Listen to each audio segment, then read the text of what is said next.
All right, check. All right. What's up, everybody? Welcome back. Woolsocks here. I'm not going to waste too much time. Let's just kind of jump right into this. We're going to do a short video today about what I think is going on with the drones situation. And I've only really been actually following it for the past few days, even though the events have been going on since about November 18th, November 19th. I've really only been following it for the past week, and one of the things I've noticed is that as the phenomenon grows larger and more streamers and content creators cover it, most of the coverage I have seen from top streamers on Twitch and YouTube videos is basically just watching a few videos, reading a few articles,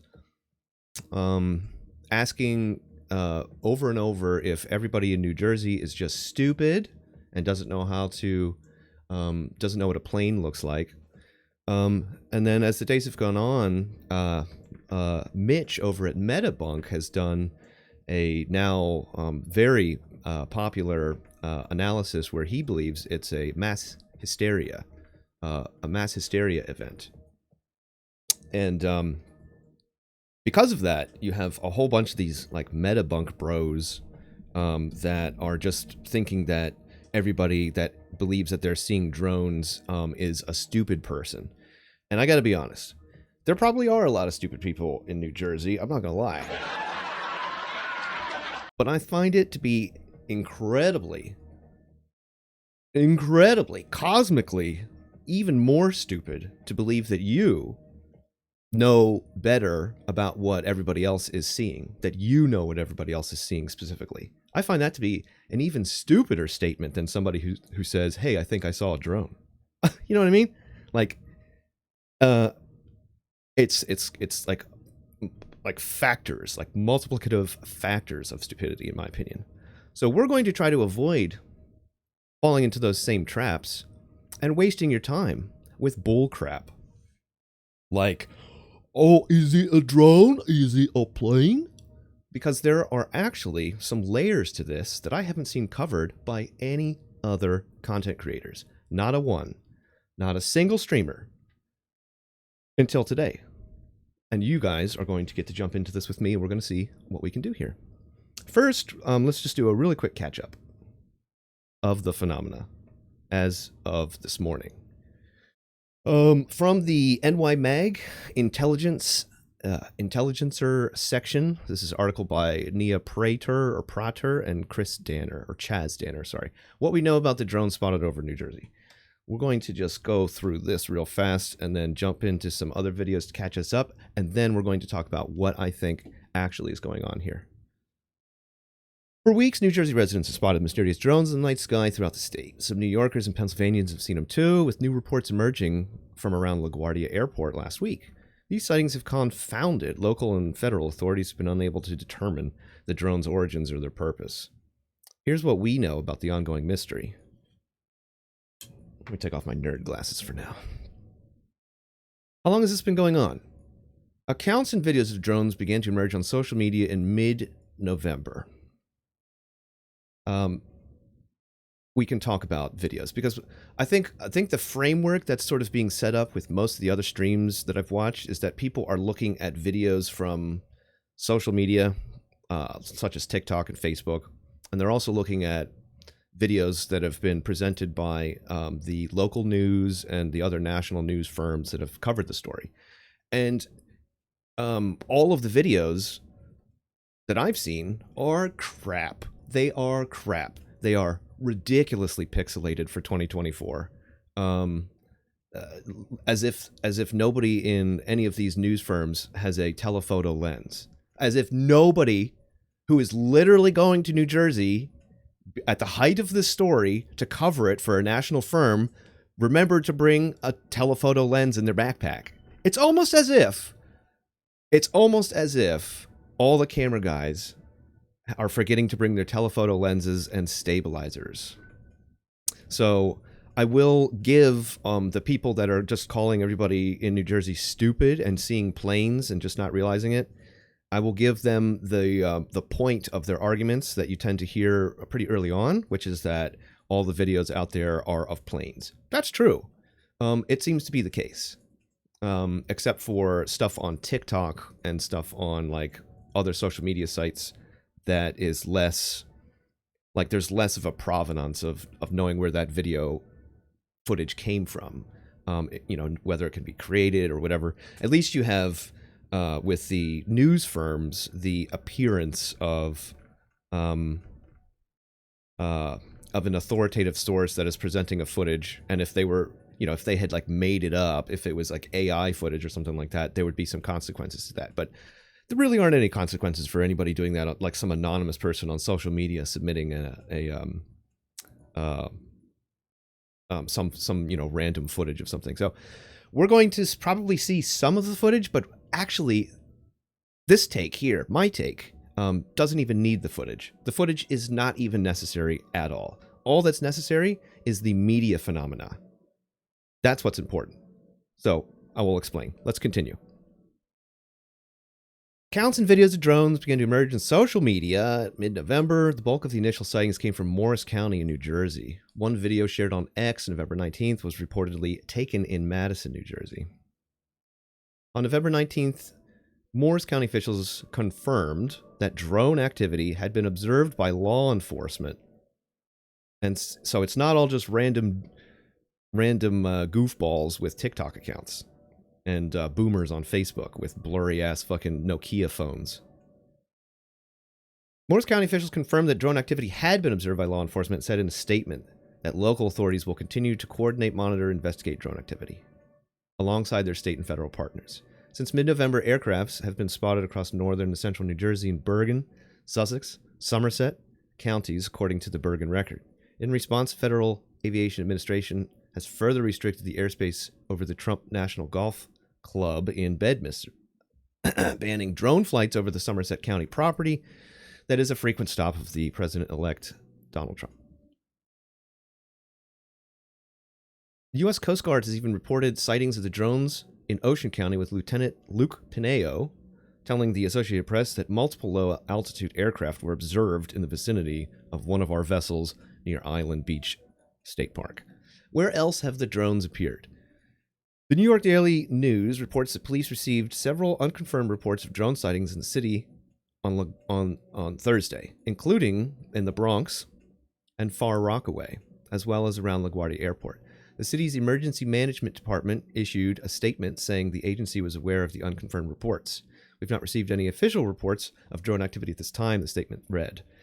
NICEM is monitoring the situation, working with all relevant agencies to ensure the safety of all New Yorkers. Guys, if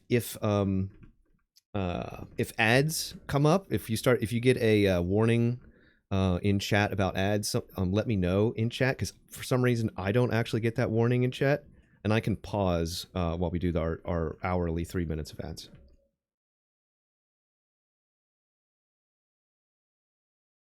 And I'll catch up with chat after this. I got to stay focused.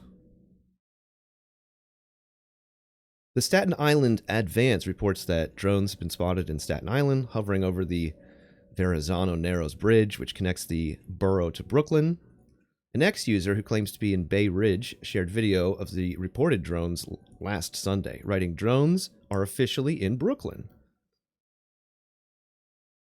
Governor Kathy Hochul acknowledged the drone reports in New York on social media Friday. "We know New Yorkers have spotted drones in the air this week, and we are investigating," she said, adding the state is working with federal partners in FBI and Homeland Security. WPVI, local Philadelphia ABC affiliate, has received reports of drones in neighboring Delaware County as well as the city's Mayfair area. On Friday, Maryland Governor Larry Hogan wrote on social media that he personally witnessed what appeared to be dozens of large drones above his home in Davidson, Maryland, sharing his own video. Hogan denounced the complete lack of transparency and the dismissive attitude of the federal government. Are there any theories on the drones' origins? The report initially sparked speculation that drones could have originated nearby from Picatinny Arsenal, a local military research base. But the base has denied any connection on Tuesday, while acknowledging that there have been 11 confirmed sightings over the facility since November 13th. While the source and cause of these aircraft operating in our area remain unknown, we can confirm that they're not the result of any Picatinny arsenal-related activities, Base Commander Lieutenant Colonel Craig Bonham II said. There's his name. Per the Morristown Daily Record, the FAA has restricted drone flights over the base's airspace following the reports. Despite the denial, some experts theorize the military could be involved. Clint Emerson, a former Navy SEAL and security firm owner, told the New York Post that drones could potentially be a military project that's kept so secret only a scant few are aware it exists. As it turns out, this might actually be a pretty good take. We'll come back to that. That's why the government's like, we don't know. They're being truthful, he told the outlet. What he's suggesting is compartmentalization of some kind of a project that other aspects of the government, public-facing aspects of the government specifically, don't know anything about. Suggesting that the project would be classified on a need-to-know basis. New Jersey Representative Jeff Van Drew, Republican, floated a theory on Wednesday on Fox News, citing unnamed very high sources that the drones hail from a foreign adversary. Iran launched a mothership probably about a month ago. This is a quote, by the way. Probably about a month ago that contains these drones. That mothership, I'm going to tell you, it's off the east coast of the United States of America. They've launched drones, he said. On Wednesday, the Pentagon rebutted that theory, saying there's no truth to Van Drew's claims, but also confirmed that drones are not from the U.S. military. At this time, we have no evidence that these activities are coming from a foreign entity or the work of an adversary, said Deputy Pentagon Press Secretary Sabrina Singh. We're going to continue to monitor what's happening, but at no point were our installations threatened when this activity was occurring. Van Drew is also calling for the drones to be shot down, citing security concerns. Last year, the Defense Department shot down a Chinese spy balloon after it traveled through North American airspace for several days. New Jersey Governor Phil Murphy addressed the idea during a radio interview on Wednesday, saying that the call ultimately lies with the federal government. The feds have the authority, and I'd like to see them play a more robust role. I wouldn't be opposed to that. Let me put it that way, he said. On Thursday, White House National Security spokesman John Kirby agreed with most of his federal colleagues, saying, "We have no evidence this time that the reported drone sightings pose a national security or public safety threat or have a foreign nexus." It's a weird phrasing, foreign nexus. Foreign origin, maybe? Foreign nexus? However, Kirby suggested the aircrafts being spotted might not be drones at all. It appears many of the reported sightings are actually manned aircrafts that are being operated lawfully. This is the major factoid that Mitch at Metabunk and others are using to suggest that it's this is nothing more than a social media-driven mass hysteria phenomena. Has something like this happened before? Though it's unclear if there's any relation, the reports are reminiscent of recent sightings around Virginia. In October, Wall Street Journal reported several drones were spotted around Langley Air Force Base over a span of 17 days. In December 2018, Gatwick Airport in London was forced to cancel flights for several days after multiple reported drone sightings near the airport runway. Despite some initial arrests that were later cleared, no one was ever officially implicated in the incident, and there were even some who dispute that a drone was actually involved. According to The Independent, the brief closure cost £50 million related to passenger assistance and lost revenue. What have state officials said? On Monday, Governor Murphy told reporters that drones don't appear to pose a threat, but noted that 49 reports had just come in the previous day. This is something we're taking deadly seriously. I don't blame people for being frustrated, he said, per the Associated Press. Same day, 21 mayors in the state sent Murphy a letter calling for a full investigation to the drone's origins, ABC News reports. On Tuesday, New Jersey Senator Cory Booker sent a letter to the Transportation Secretary, Pete Buttigieg, FBI Director Christopher Wrong, and Homeland Security Director Alejandro Mayorkas. I was going to make fun of his name, but I'm not going to. Stressing a need to keep the public informed about their investigations into the aircrafts. I recognize the need to maintain an operational security of ongoing investigations and that this situation requires complex interagency coordination. This is a critical statement, and I'll explain why. We'll come back to this. We need to maintain operational security of ongoing investigations and that this situation requires complex interagency coordination. That specific part of the statement is what's important, he wrote. However, there's a growing sense of uncertainty and urgency across the state from constituents and local officials alike, despite assurances the drones pose no threats to safety. New Jersey Assembly member Dawn Fantasia, there she is again, we love that name, posted a lengthy thread on social media on Wednesday following a briefing from the state police on the drones. Per her notes, the drones operate in a coordinated manner and appear to avoid detection from radio frequencies and helicopters. Fantasia said authorities are still unclear on where the aircrafts originate from and land. We know nothing, period, all caps. Quote, to state there is no known or credible threat is incredibly misleading, and I informed all officials of that sentiment, she wrote. New Jersey Senator Andy Kim joined local police Thursday night in an attempt to spot drones, traveling to Round River Reservoir and other locations in Hunterdon County and sharing videos of what he saw. On Saturday, Kim followed up an X thread that though he had not received any feedback from the federal government offering an explanation, I was, with the help of civilian pilots and others, able to do deeper analysis and concluded that most of the possible drone sightings that were pointed out to me were almost certainly planes. Also on Thursday night, the Ocean County Sheriff's Office sent up its own drone in an attempt to track a swarm of drones, which a local cop on the Jersey shore saw coming in off the ocean. But the drones easily evaded it.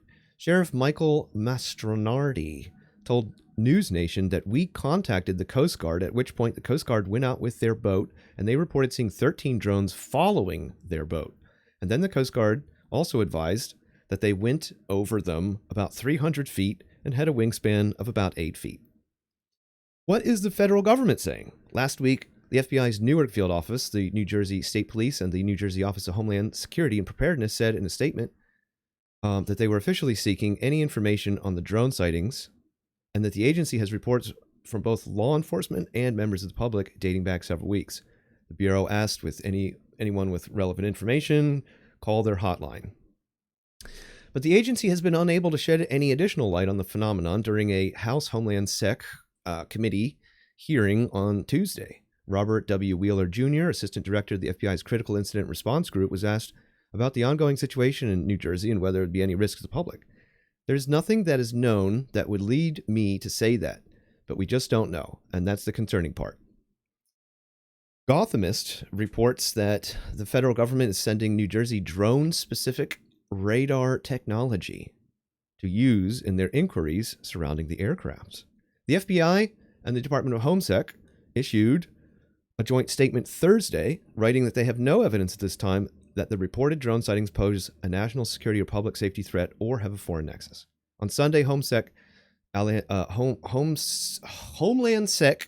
Secretary Alejandro Mayorkas, I almost died on this. I almost died on this line just now. What the fuck, man?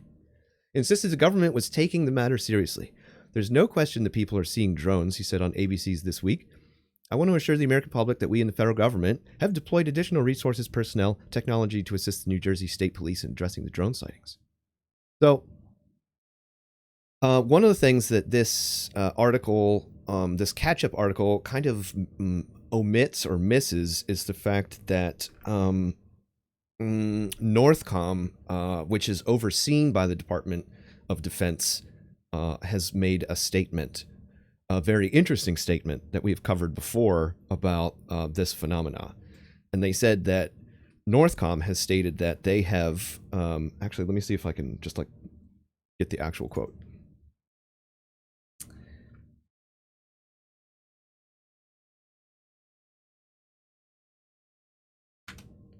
Let me get the actual quote.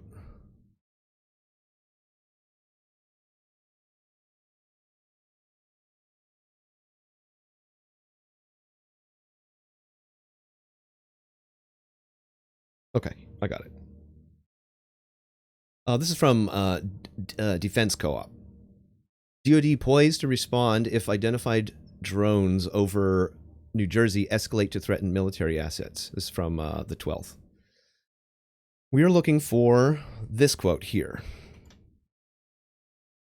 U.S. Northern Command conducted a deliberate analysis of the events in consultation with other military organizations and interagency partners. And at this time, we have not been requested to assist with these events. If these incidents require additional Department of Defense assistance, the Secretary of the Military Department or relevant DoD component head can coordinate with the command for an enhanced or increased response, a Northcom spokesperson said in an email.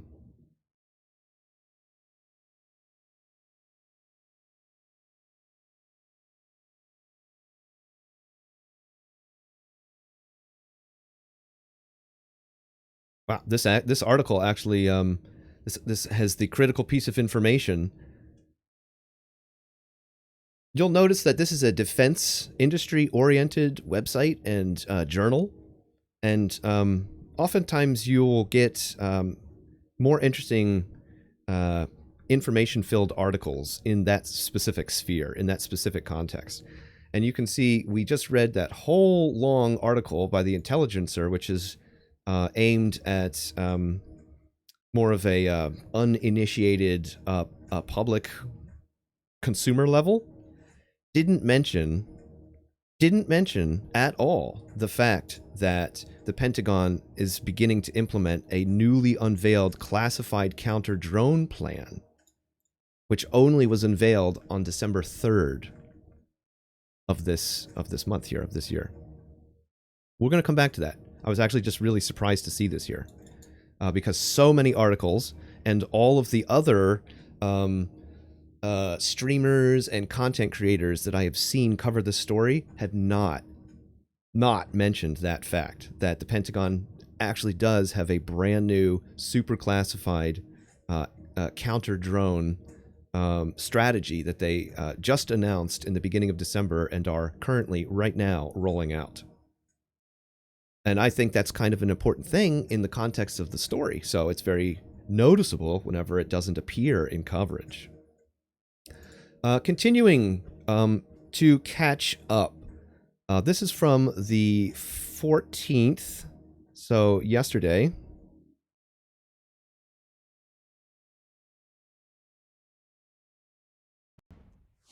And welcome back here on Live Now from Fox. We are taking a live look over in New Jersey as we have this news conference getting underway on those drones. Let's pop up the audio.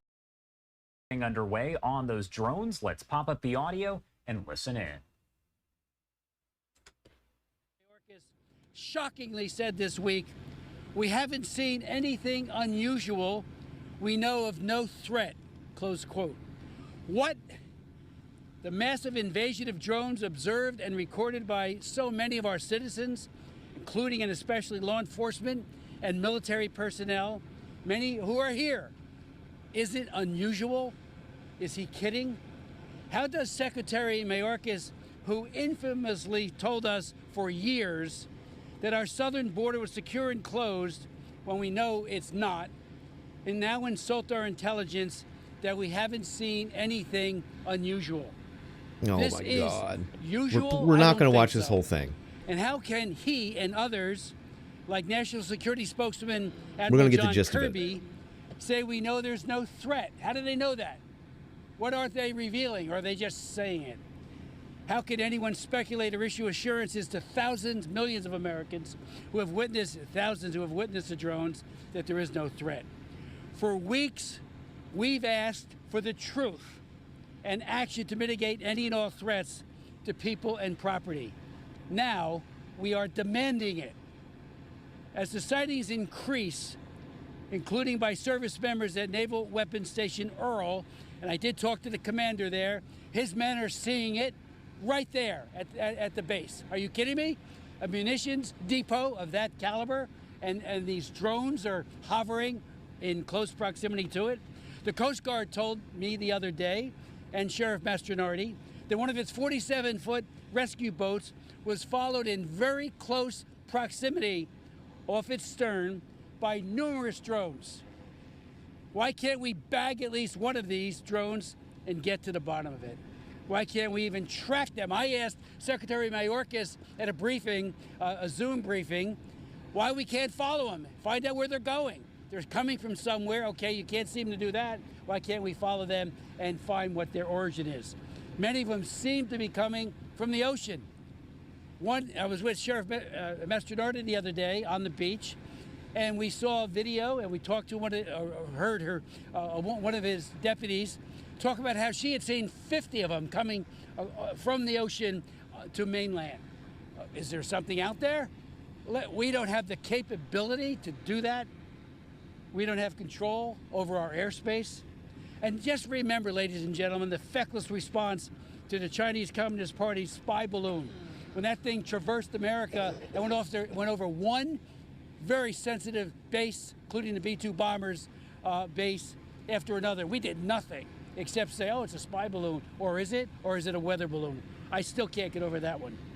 The elusive maneuvering of these drones, I would suggest a major military power sophistication that begs the question whether they have been deployed to test our defense capabilities, or worse, by violent dictatorships, perhaps maybe Russia or China or Iran or North Korea. I mean, they have the capability, and they certainly have the motive. The Pentagon has said the drones are not ours. I've written Defense Secretary Lloyd Austin asking the Pentagon to authorize the use of force to down one or more of these unmanned threats to uncover the mystery. Bring them down over the ocean, over an area where there's no population. Bring them down and find out who's doing it. Knowing that drone warfare has radically changed warfighting in Ukraine and Russia, the Middle East, and elsewhere, this is not the time to trivialize or dismiss the threat. I want to express the profound thanks that I and my colleagues have to both Ocean County Sheriff Mike Mastronardi and Monmouth County Sheriff Sean Golden. Okay, I think we can pretty much get the gist of the representative's speech here. He is supported by local law enforcement officials and state officials there in Jersey and other surrounding states that, and they are directly taking issue and directly contesting the statement by Mayorkas, the FBI, and Homeland Security, and the White House that the drones are not foreign, but then also not a threat somehow, like without being able to track where they're coming from or where they're going or who's making them or who's controlling them. They're able to state those things with some kind of with confidence when it doesn't seem to be any reason to. And so the representative here is basically just sort of like laying out his disagreement, a formal, official disagreement in a press conference there.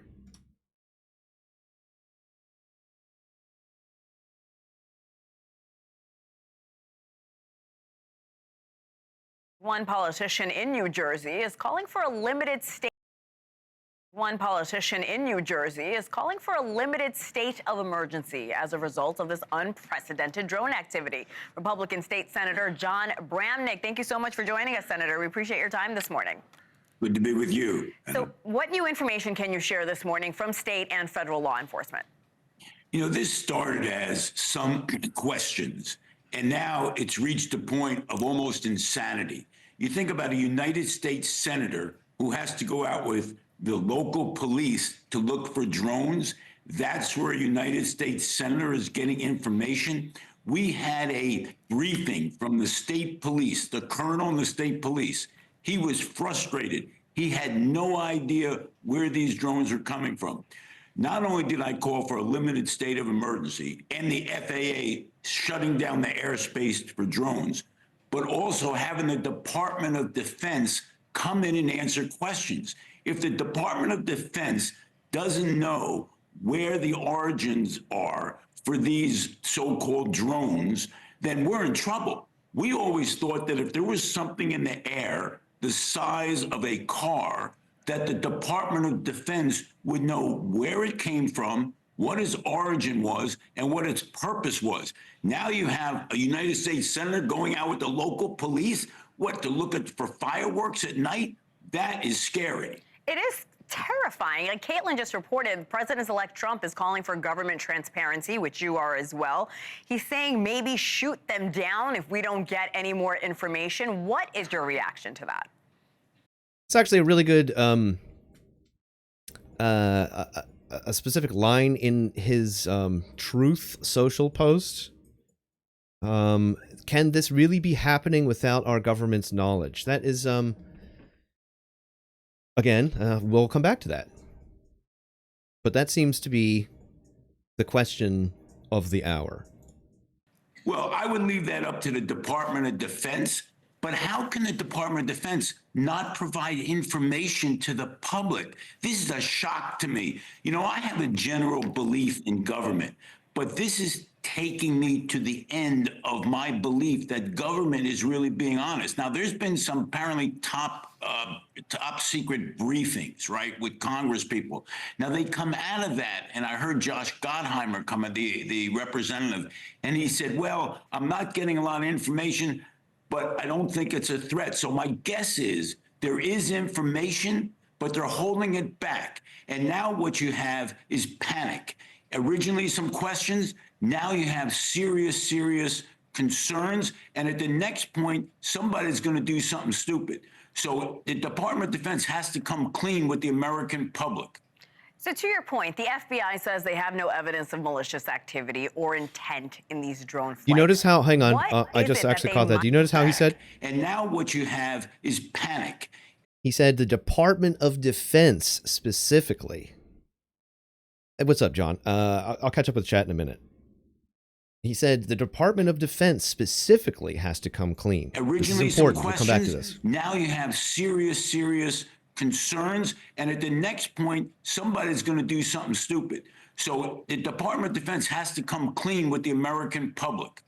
So to your point, the FBI says they have no evidence of malicious activity or intent in these drone flights.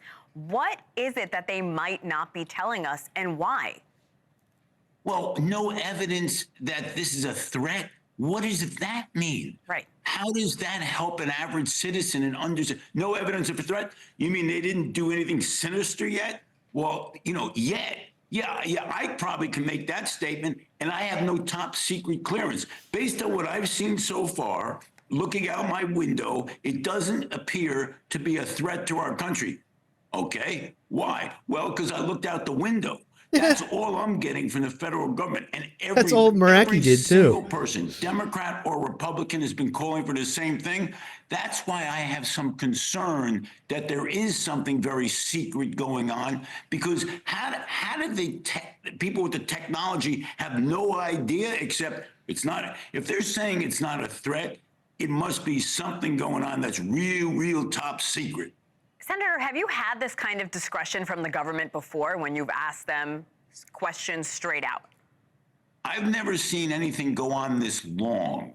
And why would the government allow the public to be so frustrated? Right. Why would the government allow a United States senator to be so frustrated? We heard That is an important question, which we hope to answer by the end of this little presentation here.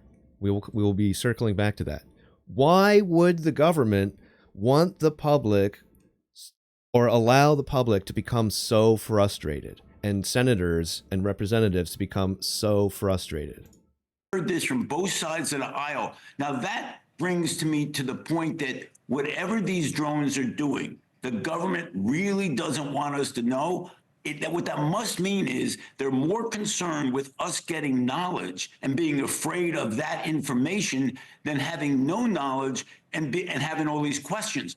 That's why I'm worried about it. It must be something going on that they can't tell us, because they are so fearful of what the public's going to do when they hear what the drones are doing. There's no way the Department of Defense does not know what's going on. We have not heard. Have we heard one word from the Department of Defense?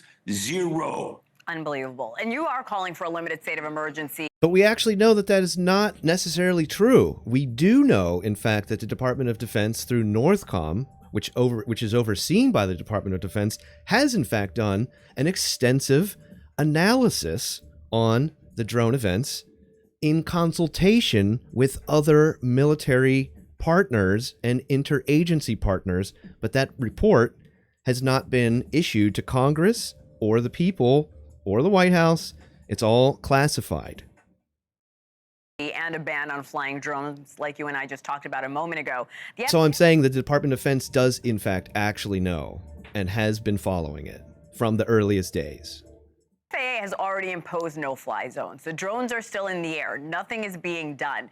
How would what you're calling for change the situation? Obviously, whoever is putting these drones in the air isn't really caring about these warnings.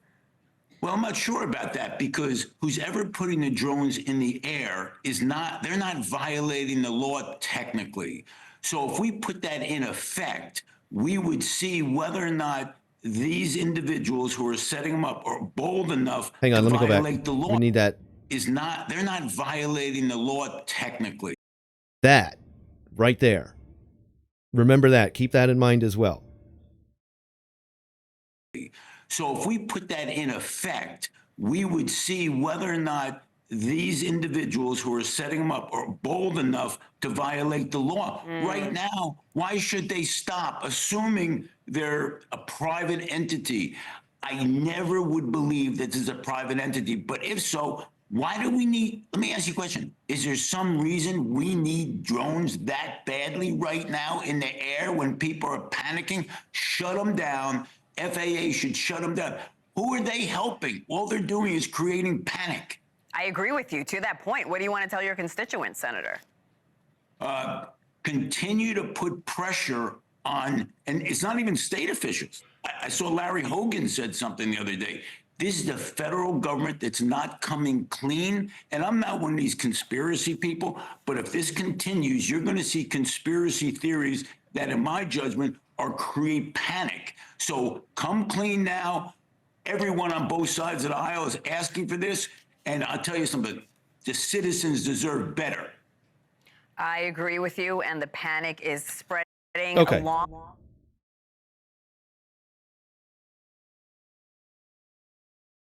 And that was from yesterday.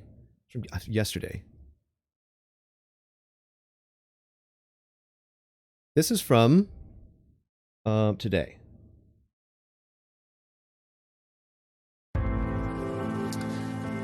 The early findings of their investigation into the slew of mysterious drone sightings in New Jersey and other states over the last couple of weeks.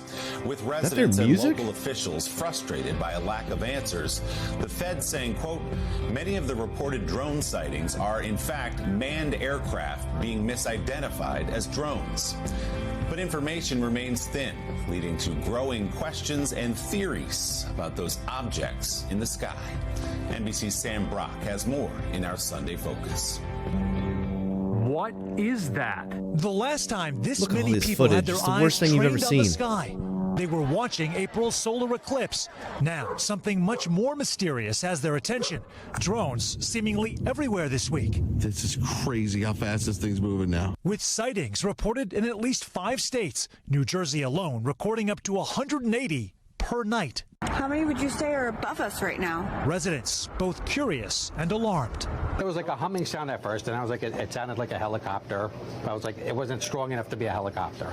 Some lawmakers say they've been left in the dark. I've been a little frustrated. There hasn't been enough transparency, letting people know what's happening. It's allowing a lot of potentially misinformation to spread, or at least fear. And New Jersey Congressman Jeff Van Drew making this claim. Iran launched a mothership probably about a month ago that contains these drones. These are from high sources. I don't say this lightly. But he never named his sources, and he still has not named his sources or offered any other circumstantial evidence as to why the American population should believe him or his sources. Pentagon has shot down that idea. For their part, the FBI and the Department of Homeland Security say there is no national security threat and no evidence of foreign influence.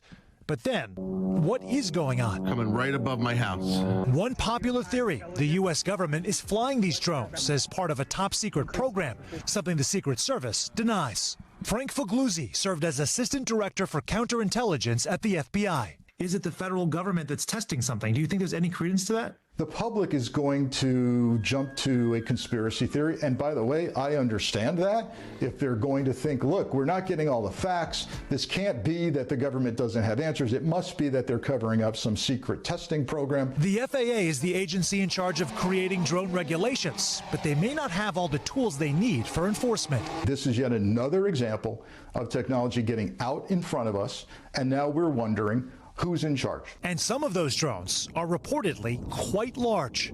A recreational drone is typically around 1 to 2 feet in diameter, but these mysterious drones are said to measure up to 6 feet, roughly the size of a refrigerator.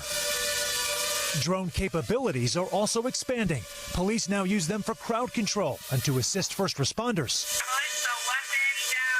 Soldiers deploy them on battlefields around the world. The worst case scenario, a terror strike. Make no bones about it. When you get to a certain size and capacity to actually carry weaponry, you're talking about the potential for violent attack. Yet another reason Fagluzzi says the time for Congress to act is right now, updating drone laws and coordinating federal. Wait, what? What was that? Can we hear that again real quick? Oh, hold on. Capacity to actually carry weaponry, you're talking about the potential for violent attack. Yet another reason Fagluzzi says the time for Congress to act is right now, updating drone laws and coordinating federal response efforts. As these nighttime phantoms flying around neighborhoods continue to worry. So like, all this like phenomena's going on and everybody's asking questions, and news companies start having experts come on, and what do the experts say? Oh, it's time to update our federal drone laws. Oh, that's fascinating. Well, that's interesting. It's almost like problem, reaction, solution right there in one single conversation. Fascinating. Let's continue. Residents and spark more conversations about why they're there. And Sam joins me now live from New Jersey. Sam, good morning. It's great to see you. As you know from talking to people there, many are not satisfied with this nothing to see here message from federal officials. So what else is being done to identify the drones or whatever they may be? Sure, Willie. So first of all, the FBI says there is no timeline with regards to the investigation, but they clearly, Willie, have heard the calls for more information from people throughout this region. There was a conference call over the weekend that involved the FBI, the FAA, the Department of Defense, the Department of Homeland Security. Some really crucial nuggets coming out of that. Some of the highlights. They received about 5,000 tips to their national tip line. They say roughly 100 of them or less were actually actionable, which is to say fewer than 2% of all of the calls. There is also apparently a huge coinciding, Willie, between the reports that are coming in, the density of those reports, and the flight patterns for LaGuardia, Newark airports. So they're seeing potentially. This is to be expected anytime you do have one of these things. So, like, you are going to get a whole bunch of people that are calling in, seeing things that actually are explainable. And this is where Mitch from Metabunk is correct in that there is an aspect to this thing of a mass formation or a mass hysteria. There is an aspect of it, but it is a symptom of factors, not the cause. The narrative supported that people might be confusing manned aircraft for drones. You also have another sort of nugget here that was pretty crucial. There's no evidence of a connection between what's been seen in the greater New York, New Jersey area and other parts of the country. All of that to lead to the fact that the FBI says there might be a slight overreaction here, but there are real-world consequences. On Friday, about 90 minutes outside of New York City, an airport had to shut down one of its runways for roughly an hour because of drone sightings. The governor of the state, Kathy Hochul, saying that this now has gone too far, Willie. Wow, it is so fascinating and still a lot of answers to be had here. We'll continue to stay on it. Sam. So the real critical takeaway from this particular little article was this guy. Not getting all the facts. This can't be that the government doesn't have answers. It must be that they're covering up some secret testing program. The FAA is the agency in carry weaponry, you're talking about the potential for violent attack. Yet another reason Fagluzzi says the time for Congress to act is right now, updating drone laws and coordinating federal response efforts. That's the critical takeaway from this particular article. Keep that in mind because we'll come back to it.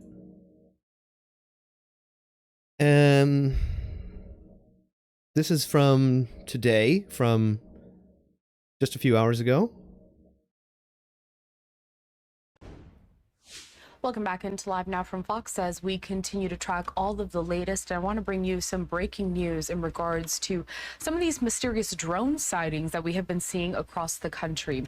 Taking a look here at a tweet from the Boston Police Department, they say this: 2 suspects arrested following hazardous drone operation in Long Island. Now, we do have a part of the statement here from the Boston Police Department as we just got this news just a little while ago.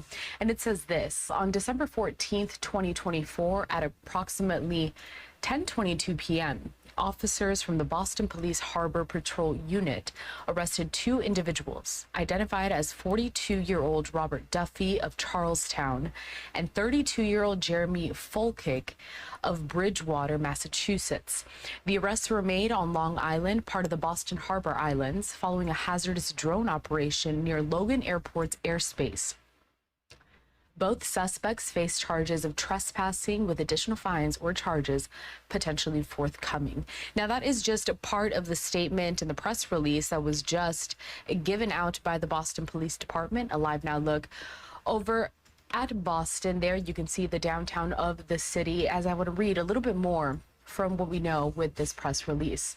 So Boston Police continues to say the incident began early that evening at 4:30 p.m. when a Boston police officer specializing in real-time crime surveillance detected an unmanned aircraft system operating dangerously close to Logan International Airport. Leveraging advanced UAS monitoring technology, the officer identified the drone's location. What? I heard we weren't able to do that with these drones flying around New Jersey. Can we go back a little bit and hear that again? Logan International Airport. Leveraging advanced UAS monitoring technology, the officer identified the drone's location, altitude, flight history, and the operator's position on Long Island. Oh, amazing! Recognizing the serious risks posed by the drone's proximity to Logan's airspace, additional resources were mobilized. The Boston Police Department coordinated with Homeland Security, the Massachusetts State Police, the Joint Terrorism Task Force, the Federal Communications Commission, and Logan Airport Air Traffic Control to address the situation. Okay, did you hear that? You hear that? So this one guy, this one cop, sees some dudes flying a drone out near an airport, or he sees a drone and then he uses the advanced scope to look at the drone. It's a consumer scale drone flown by a couple of bozos, not connected to whatever this project is. And how do we know that? Because the technology used to track this drone, for some reason, is not able to track the New Jersey drones. And as soon as this guy uses this technology and finds out what the type of drone it is and where its controllers are, he contacts his superiors, and then a multi-agency response expands from there. They track these dudes down, they get them.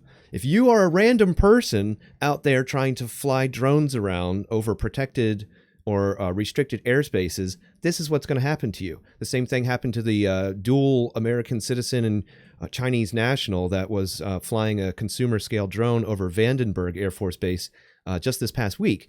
Multidisciplinary agency response tracks the guy, finds out every aspect of his fucking life, tracks him to the airport and arrests him there after he had been to near Vandenberg. So if you're a random person flying drones around, consumer scale drones, the technology to track you and the multi-agency reaction will find you and will arrest you immediately. But these same apparatuses are insufficient to stop whatever's happening in New Jersey. Question is why? Let's continue. Members of the Boston Police Harbor Patrol Unit were dispatched to Long Island and located 3 individuals inside the decommissioned Long Island Health Campus. Upon attempting to contact the suspects, the 3 individuals were... 2 of the 3 individuals were I can't even pause. Identified as Duffy. YouTube. For some reason, I'm having an incredible delay with YouTube today. Anytime I click on something or whatever, I have this like 30-second delay. It's driving me crazy. It's driving me crazy. These guys, these individuals were within an abandoned, decommissioned building, a healthcare campus. They were hiding in there, and they were still able to be tracked and found. And full kick. During the investigation, a drone was discovered inside a backpack carried by Duffy. The two suspects were transported to District A1 for booking. A continued search for the third suspect, believed to have fled the island in a small vessel, was conducted by officers and the Massachusetts State Police. Duffy and Fulkick are scheduled to be arraigned in Dorchester. That's crazy. Dude fled on a small craft. Let me hear that a little bit again. Were transported to District A1 for booking. A continued search for the third suspect, believed to have fled the island in a small vessel, was conducted by officers and the Massachusetts State Police. Duffy and Fulkick are scheduled to be arraigned in Dorchester District Court on charges of trespassing. Further charges may be filed pending the outcome of the ongoing investigation. The Boston Police Department reminds recreational drone operators of the importance of adhering to Federal Aviation Administration safety guidelines. Operators are prohibited from flying drones over people or vehicles and must be aware of airspace restrictions. Even small drones pose significant risks, including the potential for catastrophic damage to airplanes and helicopters. Well, wait a minute. I thought that we've been told by the DOD, Homeland Security, FBI, the White House, that these drones don't pose a risk at all to the public and are not dangerous. Oh, that's interesting. Because the FAA's own guidelines state that even small drones are dangerous and have a potential for risk. Near collisions can cause pilots to veer off course, putting lives and property at risk. And that was the complete press release that we just received from the Boston Police. Okay, so there's the press release from Boston.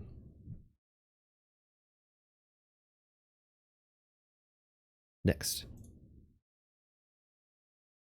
Understanding of how federal agencies may be addressing the mysterious drones. Let's bring in former FBI special agent and News Nation law enforcement contributor Jennifer Coffindaffer. Jennifer, good morning. Welcome back.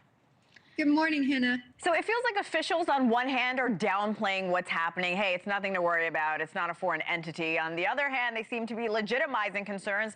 We don't know what this is. What do you make of what's going on and what we, the public, are being told? Well, and I based this on one of my last assignments was a supervisor at the Weapons of Mass Destruction in the nuclear proliferation arena. And I can tell you that back at headquarters, when things are classified secret, top secret, and sometimes need to know, typically with those classifications, you can't talk about it. So if this is any sort of drone exercise or something that's going on, they can't talk about it to anybody except for those with a need to know. So can we talk about that a little more? We know the Speaker of the House, Mike Johnson, was given a classified briefing on the sighting separate from the meeting. Oh, no. What? Mike Johnson given a classified briefing separate from the media information that's going out there. What? A classified briefing on the sighting separate from the meeting that Caitlin just mentioned. What information could he be getting in this classified setting that we're not privy to? He could be told exactly what is going on. Is the government running some sort of drone operation to test their drones to see, what they do? I mean, we're in the middle of, really needing to understand drone warfare and what our drones can do. I truly believe this is something that's classified, and we're not going to find out unless it's declassified. We're not going to find out. That might send people into more panic. So with the latest rise in these drone sightings, I mean, it's been seen by thousands. They've been seen by thousands. Also, is this lady in her silk pajamas? What's even going on here? What is this? What is this? She hasn't even brushed her hair. She just she literally just rolled over. She just rolled over and the camera was in the other side of the bed, just waiting. She just sat up and started talking. This video on Saturday. Let's show it to our viewers. There's a lot of talk about reported drone sightings, and I'm sure you're wondering if they are allowed to fly where you are seeing and watching the news coverage about them. Here are the facts. Generally speaking, it's okay to fly them in most areas as long as you stay below 400 feet. And if you're flying at night, the drone must have certain lighting. Drones provide services such as infrastructure inspection and package delivery, and you might even see one in your neighborhood. The FAA regulates drones to keep our nation's airspace safe and efficient. Well, actually, that's what this is the one thing we're going to come back to, because as it turns out, the FAA only regulates drones in commercial airspace since about 2018, where there was a policy added to the 2018 reauthorization of the FAA bill, which it said it was I'm trying to remember what the title of the provision was. We're going to come back to it, but it basically was a provision to create a rule set around the use of drones and to define what restricted airspaces were, and to define like what punishments would be for people flying commercial drones or whatever, private drones within these restricted airspaces. But that provision was an add-on. It was basically an informal add-on to this FAA 2018 reauthorization. And as such, in 2025, basically now, it is wholly insufficient to the the global emergence of drones used on the battlefields, as we've seen, which began in earnest in the Ukraine conflict, and also has been a large part of what's going on with Israel's assaults on Gaza and into Lebanon. We've seen all over the place. Everybody's using drones now, and that provision, in the FAA Reauthorization Act, is in fact expired. It has expired in 2022 and was extended temporarily until, well, as we're going to see, it looks like it expires on December 20th of this month, in fact. We'll come back. This includes who can fly them, where they can fly them, and at what altitudes. For more information, please visit our website. Yeah, okay. So while it doesn't answer any questions about these mysterious drones, what does putting this video out tell you about the FAA's thoughts on this? Oh, it's certainly downplaying that there's any issues. And the government has come out and said, listen, we don't think they have any malicious intent. There's no reason to be concerned. And they're not of a foreign actor. And so to me, it's more important to say what they aren't and to get those off the slate than to necessarily know what they are. We don't know if anything illegal is happening. What will the FBI and other agencies be looking into here? Well, they're going to be looking into whether this is something that is truly of U.S. origin and is an operation. They're going to be looking at all of that. And the individuals in the FBI that will be handling this have the need to know and have classified designations. So they're going to be able to see what's going on. And I think that's why you don't see any sort of panic or anything from government officials. Sure. Bingo! Bingo! Why does the government seem so disinterested in this phenomena? Let's hear that again. They're going to be looking at all of that, and the individuals off the slate than to necessarily know what they are. We don't know if anything illegal is happening. What will the FBI and other agencies be looking into here? Well, they're going to be looking into whether this is something that is truly of U.S. origin and is an operation. They're going to be looking at all of that. And the individuals in the FBI that will be handling this have the need to know and have classified designations. So they're going to be able to see what's going on. And I think that's why you don't see any sort of panic or anything from government officials. Sure would be nice if they'd tell the public, though, Hannah, wouldn't it? Well, yeah, because you ruled out, and the government has as well, that this is not a foreign entity, but people are still panicking. And you mentioned we may never know. Is this common?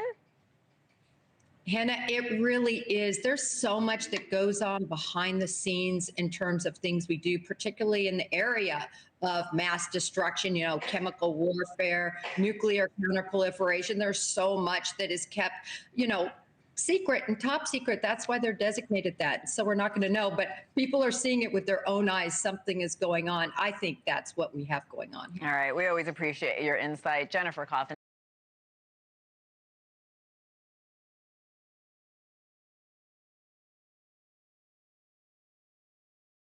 Okay, and with that said, she's basically describing a situation where the government could be operating in a compartmentalized manner to do some kind of military industrial research or some kind of military industrial project, some kind of national security project of some kind.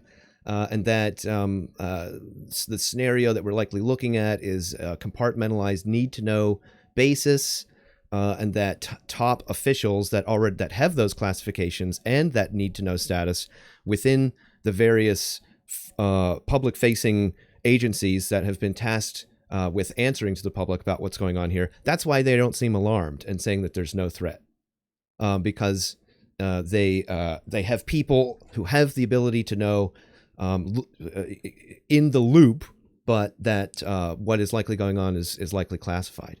Now, yesterday, this news about Hal Turner started going around. Hal Turner has had a long-standing radio show. And let me see. I just want to make sure I didn't skip a video here. I'll catch up with chat in a minute. I got to stay focused or I'll get super distracted.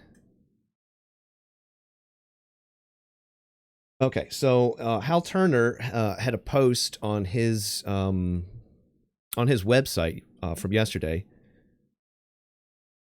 And drone mystery solved. U.S. military Naval Air Warfare Center Aircraft Division, NAWCAD. NAWCAD is a classified facility that is in New Jersey. And you will notice that all of the coverage that we have done today so far, everything that we've listened to, everything we've read, has completely omitted mentioning NAWCAD whatsoever. The fact that it even is in New Jersey. And the fact that this particular place has had drones appear to have been flying around it and or over it. So let's continue here. We're going to read Hal's article. I'm not saying that this is the actual answer. Hal is saying that the drone mystery is solved, but as we read the article, we will find out that's not necessarily the case. Take a look at this thing.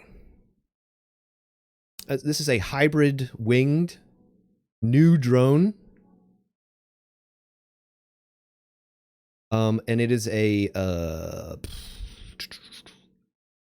Pterodynamics, I believe is the company that makes this thing.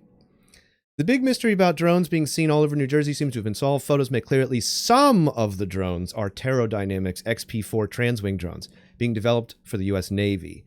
Others are nuclear detection drones. Now, today, between the 14th and today, I have heard and seen the nuclear detection drones mentioned like a million times. But I'm pretty sure this is where the origin of that tie-in comes from with these nuclear detection drones. I'm pretty sure this is the first article that mentions this. The XP4 is being readied for work, picking up and dropping off packages to a moving ship, even in high seas and high winds. As its name implies, its transwing design means it can switch from an aircraft winged flight, looking like a fixed wing, aircraft, to a quadcopter design for vertical takeoff and landings. That's why you can see this particular assembly here appears to allow the wings to be electronically pulled and pivot on this pivot point here to become, lateral, straight out fixed wing. Let's continue. Vertical takes off and landings. Officially, it has a 1-hour flight time, but that could have easily been upgraded. This is, as soon as I read this line, I was like, okay, because the drones that are that people have been reporting have multiple hour flight times. It's about 13 feet by 6 feet long, closely matching descriptions provided by so many witnesses. Very, very many of the sightings and reports about these drones show them traveling almost directly up the New Jersey coastline, and wouldn't you know it, right where most of the reports are coming from and perfectly along with the flight path is Joint Base McGuire-Dix Lakehurst, or NAWCAD, home of the Naval Air Warfare Center Aircraft Division. This also explains why drones are appearing every night in much the same area and sticking around so long. They have a base they can go to swap batteries at night. Other strange-looking drones. Not all of the drones being seen are close in description to the XP-4. It seems that other types of drones are also being tested, specifically running nighttime missions between Naucad Lakehurst and a U.S. Navy ship offshore. One of the types of drones being flown over New Jersey and New York are American-made HPG-E nuclear detector drones that can detect gamma rays from miles away. And it explains what gamma rays are. These HPG drones were originally designed to inspect nuclear facilities, but that's not what these drones are for. These drones are for sweeping a large area in a grid pattern to find a potential dirty bomb or potential other nuclear device, potentially being smuggled in to detonate in a terrorist attack. This is the main branch of the mass social media phenomenon that I'm hearing today. Since I woke up today and looked into the phenomena on social media, on 4chan and elsewhere, I'm seeing a lot of people suggesting that these nuke-sniffing drones are flying around because somebody may have attempted to sneak a dirty bomb or components of a dirty bomb into New York or through New Jersey, through the New Jersey coast, and that these drones are flying around in a grid pattern trying to look for it. However, as Clot Thompson has rightfully pointed out in his post of today, in his commentary, that if drones really were actually flying around sniffing for gamma rays, they wouldn't be operating just between the hours of 6 and 11 p.m., would they? They'd be flying around all the time, wouldn't they? If they were actually searching for a dirty bomb, why would this all be wrapping up every night at around 11 p.m. Eastern Standard Time? Many witnesses have commented that the drones they see appear to be sweeping in an area over grid patterns if they're looking for something specific. The reason they're operating in a grid pattern is not only to practice looking for something, but also because the drones are programmed to operate in a mesh network operating in the 200 gigahertz communications band. 200 gigahertz is very directional and requires bulky horn antennas to function. It turns out the United States Department of Defense bought hundreds of thousands of these drones. They could be programmed to swarm a city. Back in 2009, 2010, the Department of Defense needed a response to the threat of dirty bombs being smuggled in by ISIS to a U.S. port city. DoD, Department of Defense, has been stocking up on these drones since about 2010. The drones look weird because the nuclear detection gear requires a large and heavy cryocooler to be mounted beneath it for the gamma radiation detectors, as mentioned above. The giant horn antennas to communicate on millimeter wave frequencies that cannot be jammed.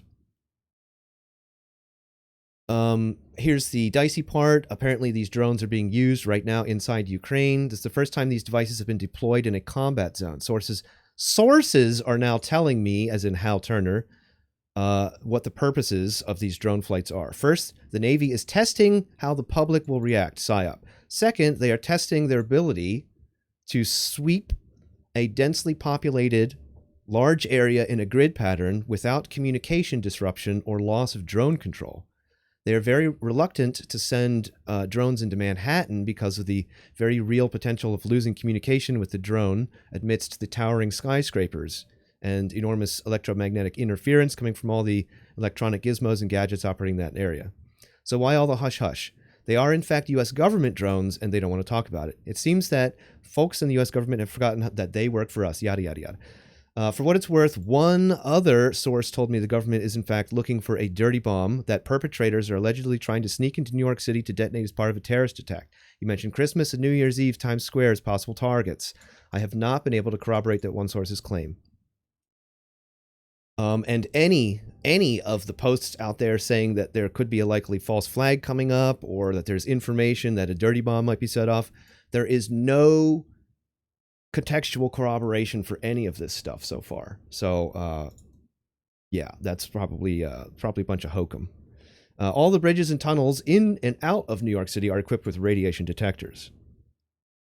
NYPD gave most of their force belt-size radiation detectors some years ago, and then it gets kind of kooky. He says finally there's a third source who tells me there are drones with flight lights that are all over the news now, but there are other objects referred to as orbs. There are glowing balls that fly through the air. Nobody knows what they are, what they're doing, or who or where they're from. He went on to tell me all drones you see with flight lights are out looking for the orbs that glow. So to see what they are, where they are, and who's operating. the glowing orbs are UFOs. For what it's worth, I actually don't think that there is a UFO phenomena at all tied up with this at all whatsoever. There's no UFO phenomena. I think what we're looking at is a situation like we're about to get into right here. So we started reading this article the other day when I was doing this coverage. This is an article from Wired, which attempts to explain why the U.S. military can't just shoot down the mystery drones. And it goes through a sort of like brief refresh of what's going on in New Jersey and other incursions that have happened with drones. Then it opens up and starts talking about the use of drones in current war zones. But then it goes into the explanation as to why the U.S. military can't just shoot the mystery drones down. The U.S. military has been slowly but surely adjusting the sudden spike in mysterious drone incursions near sensitive sites across the United States with an expanded counter-drone strategy. In early December, Defense Secretary Lloyd Austin signed the Pentagon's new Strategy for Countering Unmanned Systems, which seeks to unify disparate DoD efforts to address the rise of drone threats, both at home and abroad, into a single, coherent, federal government Department of Defense oversought framework, one that implicitly acknowledges the potential for the rising tide of domestic drone threats to grow from intrusive surveillance risks to something more damaging. This line here. From the Middle East to Ukraine and all across the globe, including in the U.S. homeland, unmanned systems are reshaping tactics, techniques, and procedures, challenging established operational principles, and condensing military innovation cycles. The unclassified fact sheet on the new Pentagon strategy states, the relatively low-cost, widely available nature of these systems has in fact democratized precision strike. So this new policy that has been created by the Department of Defense and signed by Lloyd Austin, let me just get this to load here, is completely classified. Completely classified, which means that we have absolutely, as members of the public and even members of Congress, have no idea, and also the media have no idea what's actually in this policy. No clue. All we have is the summary that was issued by the DoD itself.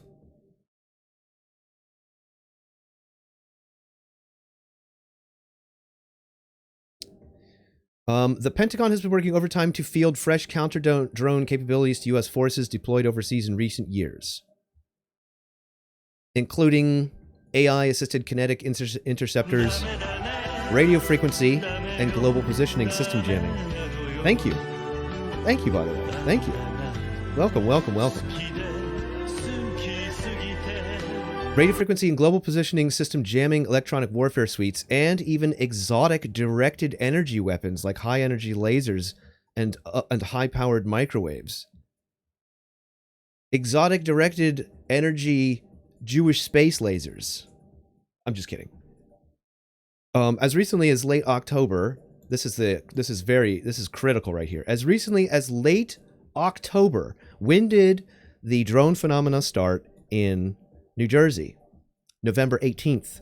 As recently as late October, Northcom was working in conjunction with the Federal Aviation Administration to demo fresh counter-drone tech as part of its Operation Falcon Peak 2025 experiment at Fort Carson in Colorado. Coming from that, Northcom's head is this guy, Air Force General Gregory Guillot. By all indications, small unmanned aerial systems will present a safety and security risk to military installations and other critical infrastructure for the foreseeable future. He told reporters at the time of this Falcon Peak 2025 event in October there in Fort Carson in Colorado. Mitigating those risks requires a dedicated effort across all federal departments and agencies, state, local, and tribal territorial communities, and Congress to further develop the capabilities, coordination, and legal authorities necessary for detecting, tracking, addressing potential UAS threat in the homeland. Here's where it gets interesting. But U.S. military officials also indicated to reporters that the types of counter-drone capabilities the Pentagon may be able to bring to bear may be limited to non-kinetic soft kill means like radio frequency, GPS signal jamming, and other relatively low-tech interception techniques like nets, like actually shooting nets at these drones, and string streamers to gum up their propellers. Due to legal constraints on the U.S. military's ability to engage with drones in a kinetic fashion over American soil. The threat and the need to counter the threats is growing faster than the policies and procedures that are in place can keep up with. Northcom boss Gio told reporters during the counter-drone experiment. A lot of the tasks we have in the homeland, it's a very sophisticated environment in that it's complicated from a regulatory perspective. It's a very civilianized environment. It's not a war zone. So the same things the U.S. military is currently doing in Ukraine to help against counter Russian drones, using kinetic means to attack, destroy, disable Russian drones, none of that stuff can be used over here at home because of our laws, our existing laws. What laws? Well, specifically, the FAA Reauthorization Act that is of 2018. That's the first act to define restrictions around the use of private and commercial drones in American airspaces. That same provision in that FAA Reauthorization Act apparently is the one that is expiring on December 20th of this month. Defense officials echoed this sentiment. This is important. Defense officials echoed this sentiment, the one that we just described above, during the unveiling of the Pentagon's new classified counter-drone strategy in early December.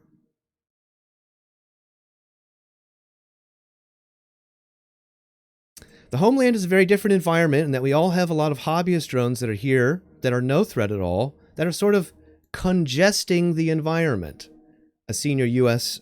official told reporters at the time. At the same time, we have from a statutory perspective and from an intelligence perspective, quite rightly, a more constrained environment in terms of our ability to act. Constrained by legal laws that protect the American population from the military using kinetic warfare against things flying around in the skies, which may or may not be privately owned assets by American citizens. The statute in question, according to defense officials, is a specific subsection of Title 10 of the U.S. Code, which governs armed forces. The section known as 130, so the FAA Reauthorization Act, and then this one, 130I of U.S. Code in Title 10. Encompasses military authorities regarding the protection of certain facilities and assets from unmanned aircraft. It gives the U.S. forces the authority to take action to defend against drones, including with measures to disrupt control of the unmanned aircraft systems or unmanned aircraft without prior consent, including by disabling the unmanned aircraft system or unmanned aircraft by intercepting, interfering, causing interference with wire, oral, electronic, or radio communications used to direct the unmanned systems or unmanned aircraft, and to use reasonable force to disable, damage, or destroy the unmanned aircraft. So they're saying that this section of Title 10 is specifically restricting the U.S. military from using more kinetic options, and also is limiting U.S. intelligence from being able to gather or whatever data that they want. They are legally restricted from being able to gather the data they want by Title 10 and the FAA regulations. As the war zone points out, 130I limits when and where the U.S. military can actually deploy counter-drone assets out of immediate self-defense in the face of an imminent threat. Notably, it requires Defense Secretary to coordinate with both U.S.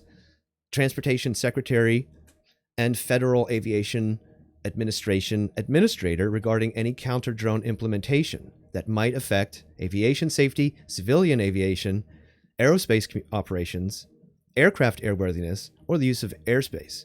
Now, what did we just read above about what happened with the Operation Falcon Peak at Fort Carson in Colorado? Who were the people that were running the project, that experiment? It was, in fact, the Department of Defense and the FAA, working in tandem on a private, classified military project to test counter-drone capabilities and to discuss potential necessary changes to American law to allow the military to use its newly implemented and signed classified anti-drone policies in the country without restrictions from currently existing laws. Does that make sense? Not only that, but 130I authority is also applicable to a specific list of installations, or only applicable to a specific list of installations.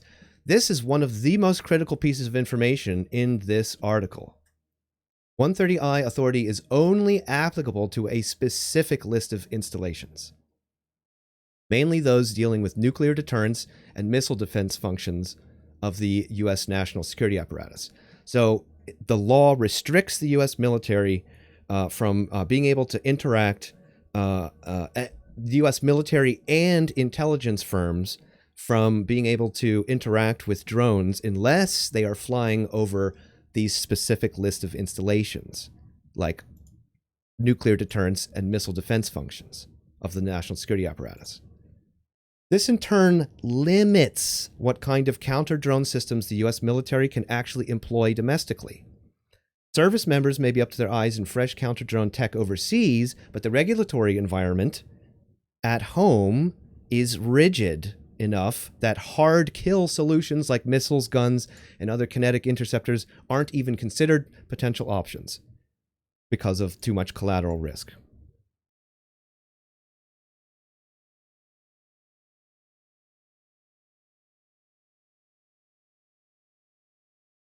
And I think that's what we wanted to grab from this here. Here. Congress is taking action as well in the compromise version of the annual National Defense Authorization Act budget legislation unveiled in December. We're going to come back to this next, I believe.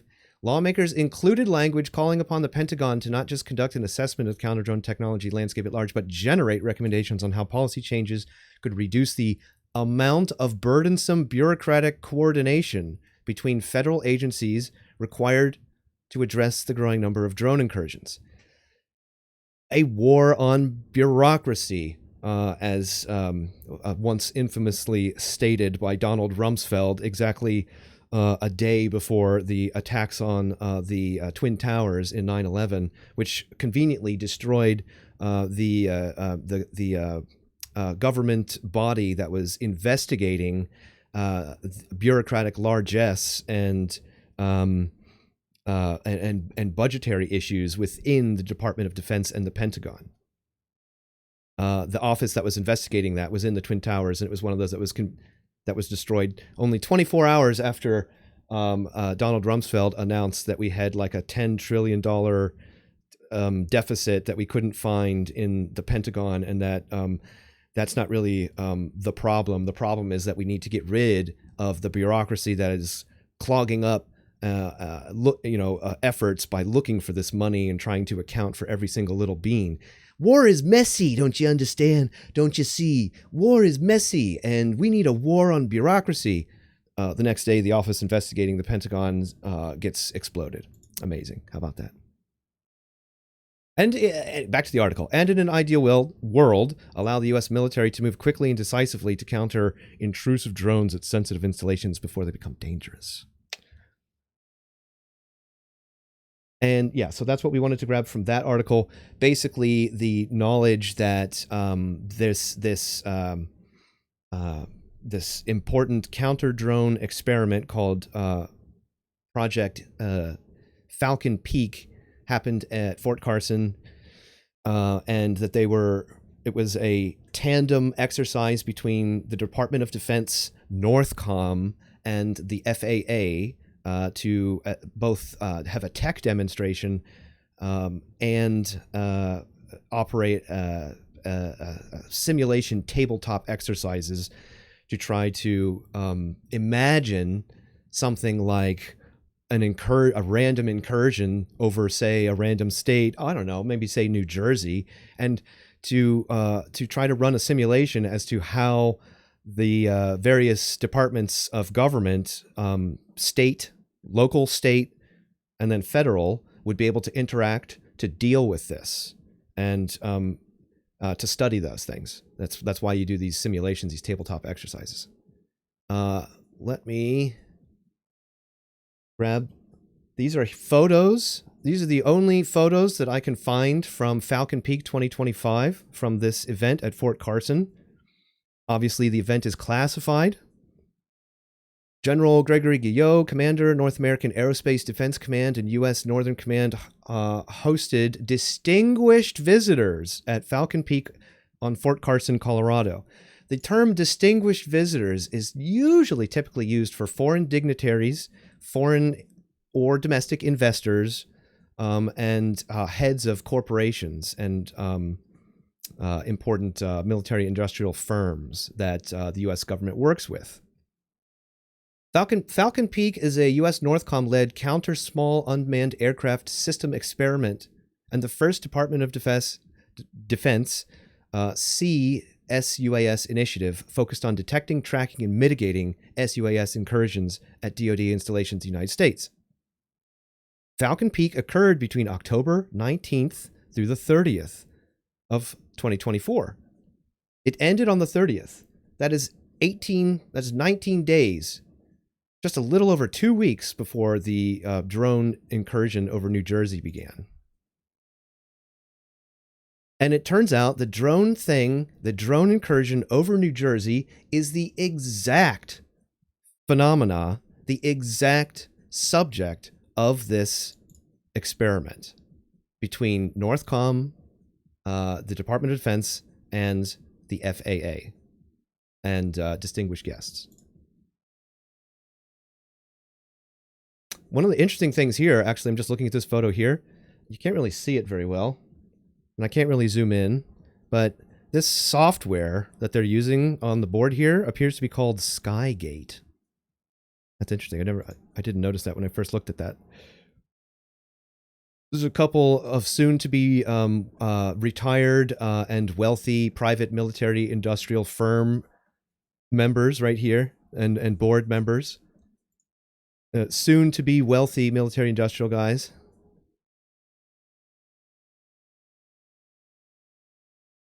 I'm just going to go take a cruise through all the photos real fast.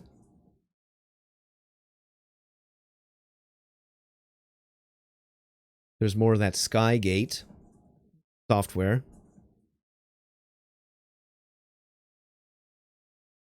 What do you think that Skygate software is capable of doing? Do you guys think that the Skygate software is capable of scanning large areas for potential drone incursions? What do you guys think? There's a couple more photos just to have them on the VOD here.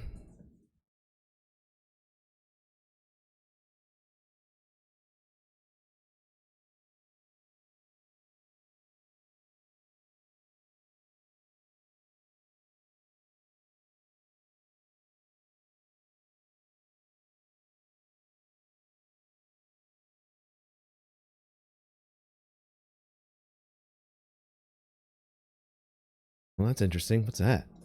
Oh, this is the Skynet technology. It actually says Skynet right on there. Actually, it almost looks like it says Spynet. Boy, I wish I could see that photo better.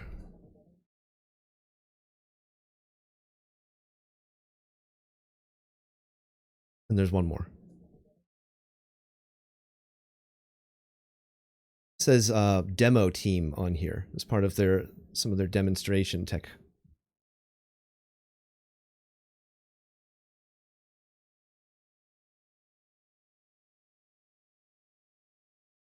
Okay. So the very thing that was studied 2 weeks before the events in New Jersey began, the very thing that was studied begins to happen in New Jersey. This article came out today.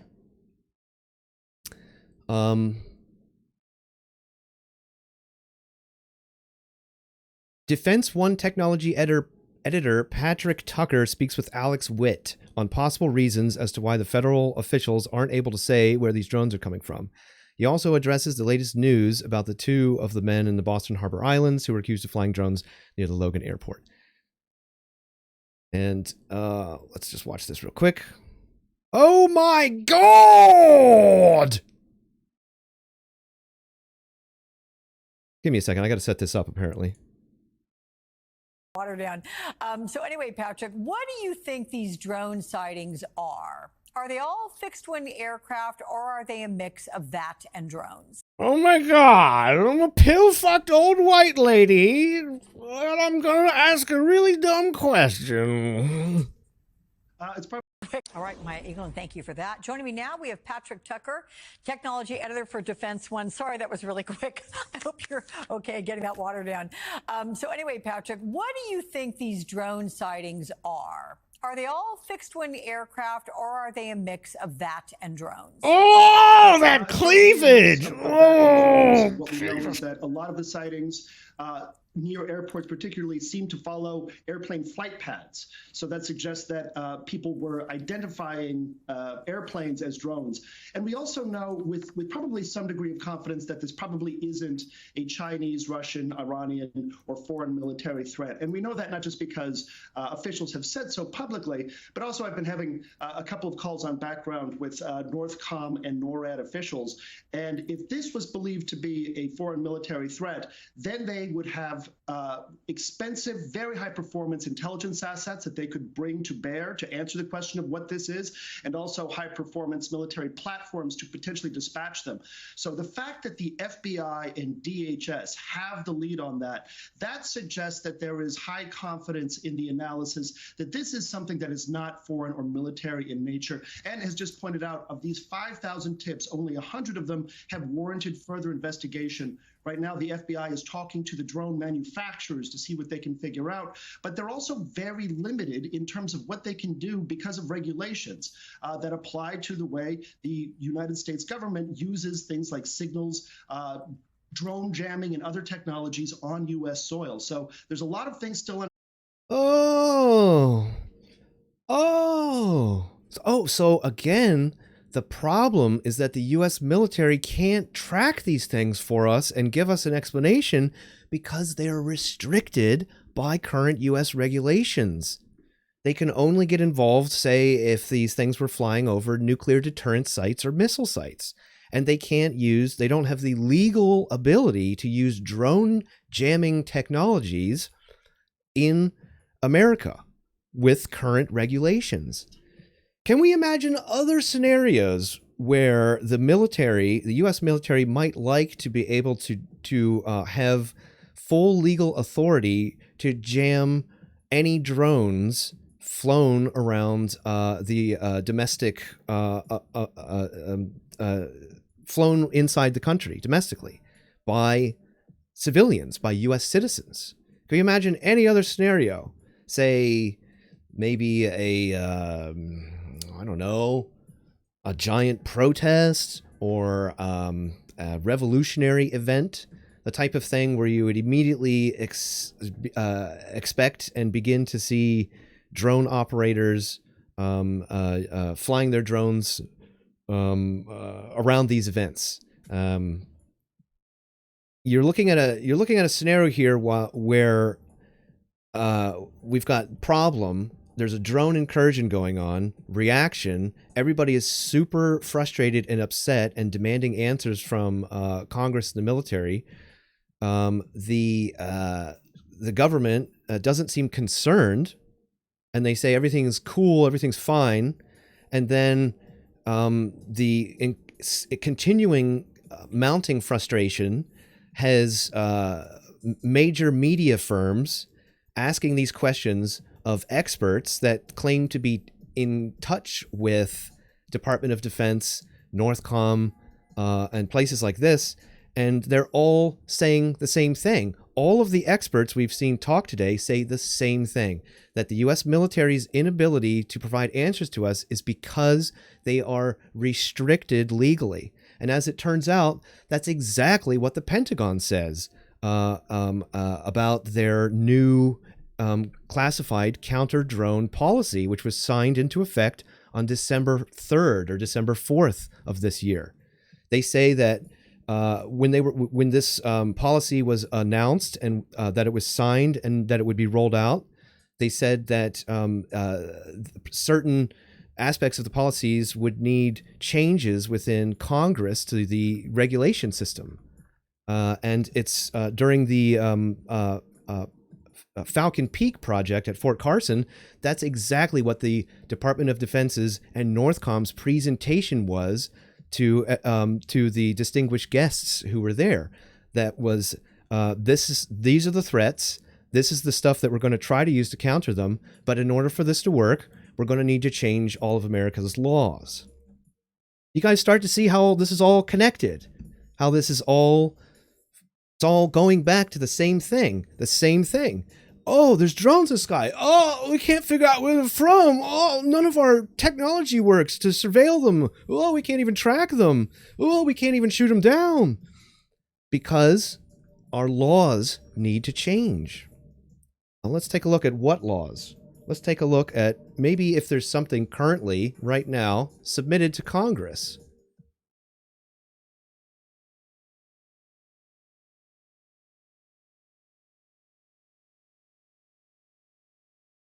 From unmanned airspace, the information portal for unmanned air system traffic management, urban air mobility, counter UAS, and space traffic management systems. Another defense industry aligned target audience. Here we go. Let's check it out.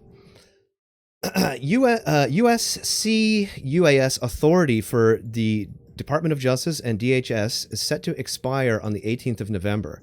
This was from last year. Unless the U.S. Congress can untangle and resolve its current budgetary battles, which was going on last year, counter-UAS authority for both the Department of Homeland Security, which is overseen by Department of Defense and Northcom, and the Department of Justice will expire on the 18th of November, leaving the nation more vulnerable than it currently is to a threat that is escalating globally. Current legislation is embodied in the Preventing Emerging Threats Act of PETA.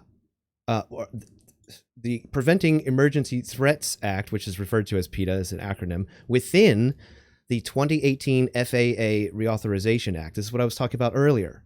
This is the exact provisional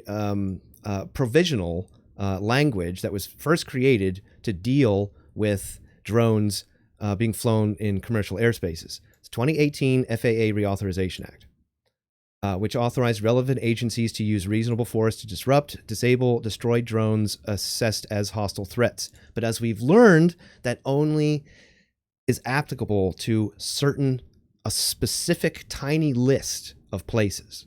And that means missile defense and nuclear deterrence sites that are operated by the federal government. Those are the only places where the U.S. military has provisional, at the moment, provisional, meaning temporary, authority to engage and destroy drones that are assessed as hostile threats. This authority expired in October of 2022, but has been temporarily extended on several occasions since. It's currently extended, and as I've mentioned several times now, appears to be expiring on December 20th this year. Just a few days from now. Amazing. Just a few days from now. Huh. Absent another temporary extension, the authorization will lapse. State and local law enforcement and public safety agencies will also find themselves lacking the authority to counter any potential drone incursion, an issue that has engendered widespread bipartisan support on the Hill. So too have initiatives aimed at addressing the drone threat, such as the Domestic Counter Unmanned Aircraft Systems National Action Plan of 2022 and H.R. 4333. Safeguarding the Homeland from Threats Posed by Unmanned Aircraft Systems Act of 2023. Drones already pose a threat to the U.S. and its personnel, from physical attacks on bases to narcotics-related cross-border traffic, contraband deliveries into prisons. Drones constitute a clear and present danger, yada, yada, yada.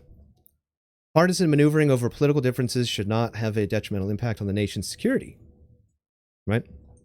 So that's a little bit of defense industry targeted language explaining why the FAA's Reauthorization Act and the provisional language in there about drones, why that's important. Because if that expires, like it's going to expire in 5 days, state and local law enforcement and public safety agencies will find themselves lacking the authority, meaning legal authority, to counter any potential drone incursion. So again, same language that we're hearing. It's the laws need to change, or else the military can't help you. Military can't help you unless the laws change. So what are we looking at here? This is the law that is currently submitted to Congress right now. TF, thank you. We'll come back to this. Oh, and just a real brief aside. Again, Transistor Fist has got their eye on you for 33 months. A lot of these drone sittings I've seen are airplanes and helicopters. Right, and just to be clear, my entire presentation here today has it is not necessary at all to even begin to look at the footage or to look at individual people's claims about whether or not they saw a drone or plane. That is the smoke screen. That is the smoke layer. It's not important. It's not important at all, because what is important is that the media environment around this is generating the situation that I described previously, that the media is reaching out to all of these defense industry people and experts and consultants who are all telling the scared and frustrated American population that their laws need to change and Congress needs to act to change laws so that the military can address this situation and can then deal with it and then report to us. And that claim, that desire from these military industrial consultants is the same narrative that for several years now has been issued by the Pentagon and Northcom. And it's the same thing that was studied at the Fort Carson event just this past October called Falcon Peak 2025. It's the same narrative.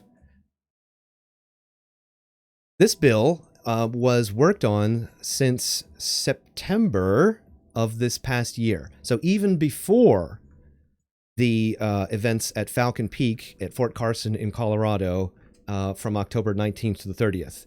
Here, as early as June 1st, the rough draft of this bill was submitted to Congress. This bill is called H.R. 8610. I recommend you feel free to look it up yourself, and you can read through the entire bill.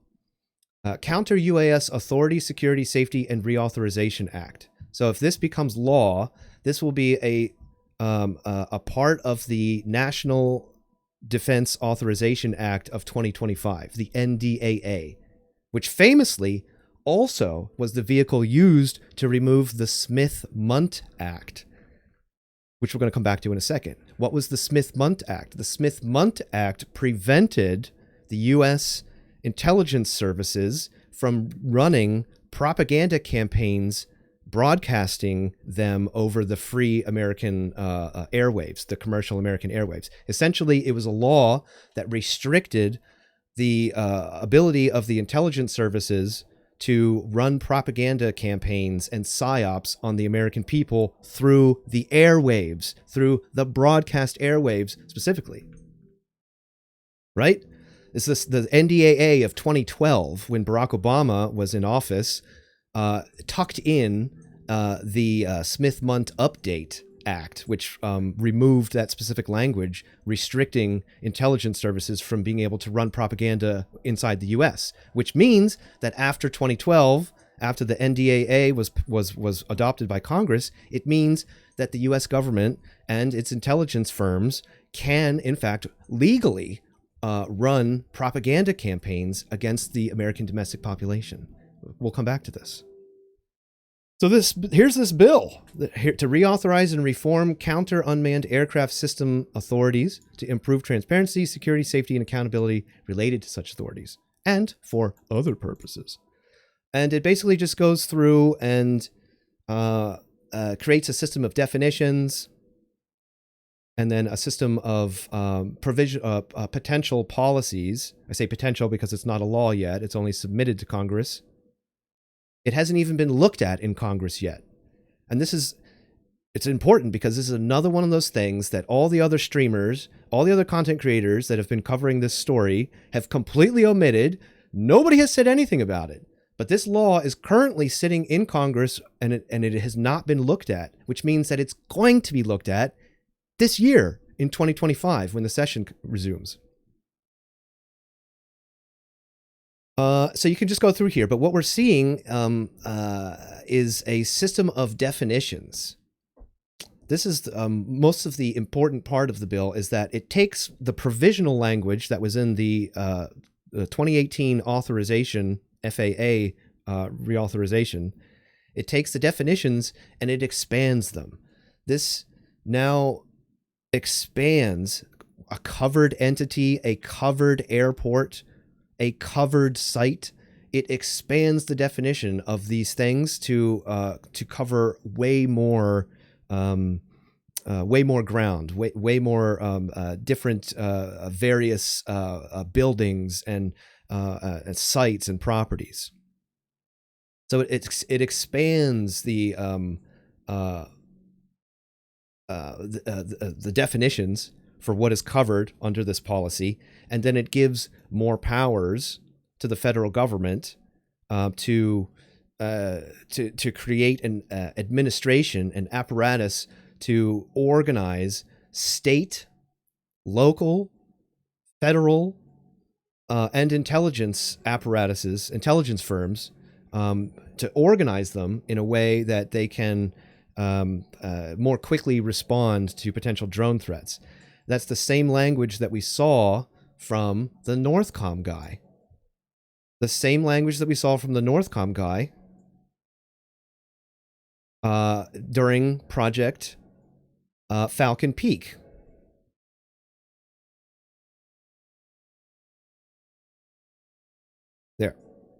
Here. Northcom's boss at Falcon Peak 2025 told reporters, mitigating those risks requires a dedicated effort across all federal departments and agencies, state, local, tribal communities, and Congress, and coordination and legal authorities.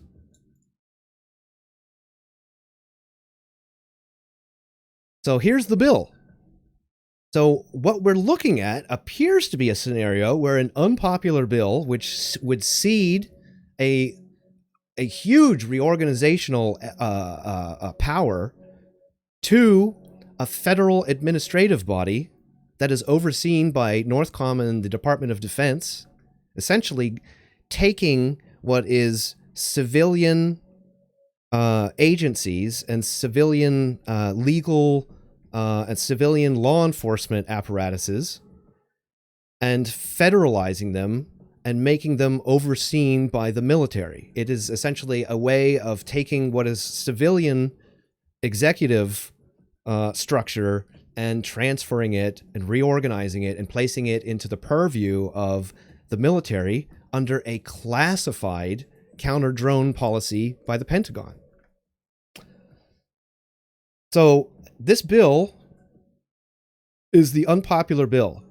But as it turns out, we're seeing all of this media effort to try to drive frustration and public demands to Congress to act. And this is probably, in my opinion, how they're going to act.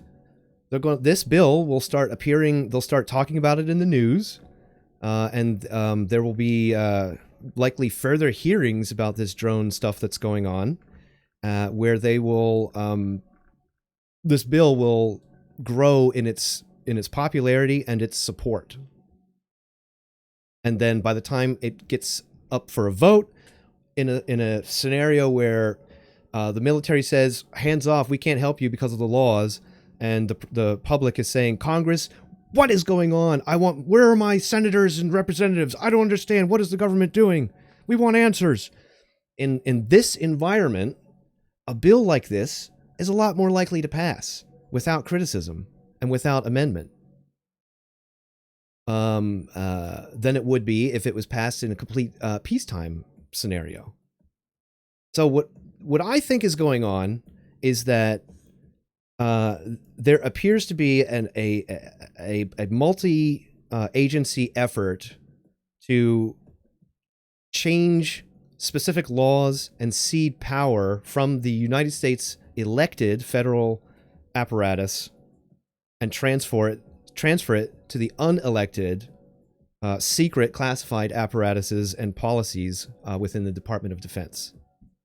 Essentially giving the military powers that they currently do not have here in the United States.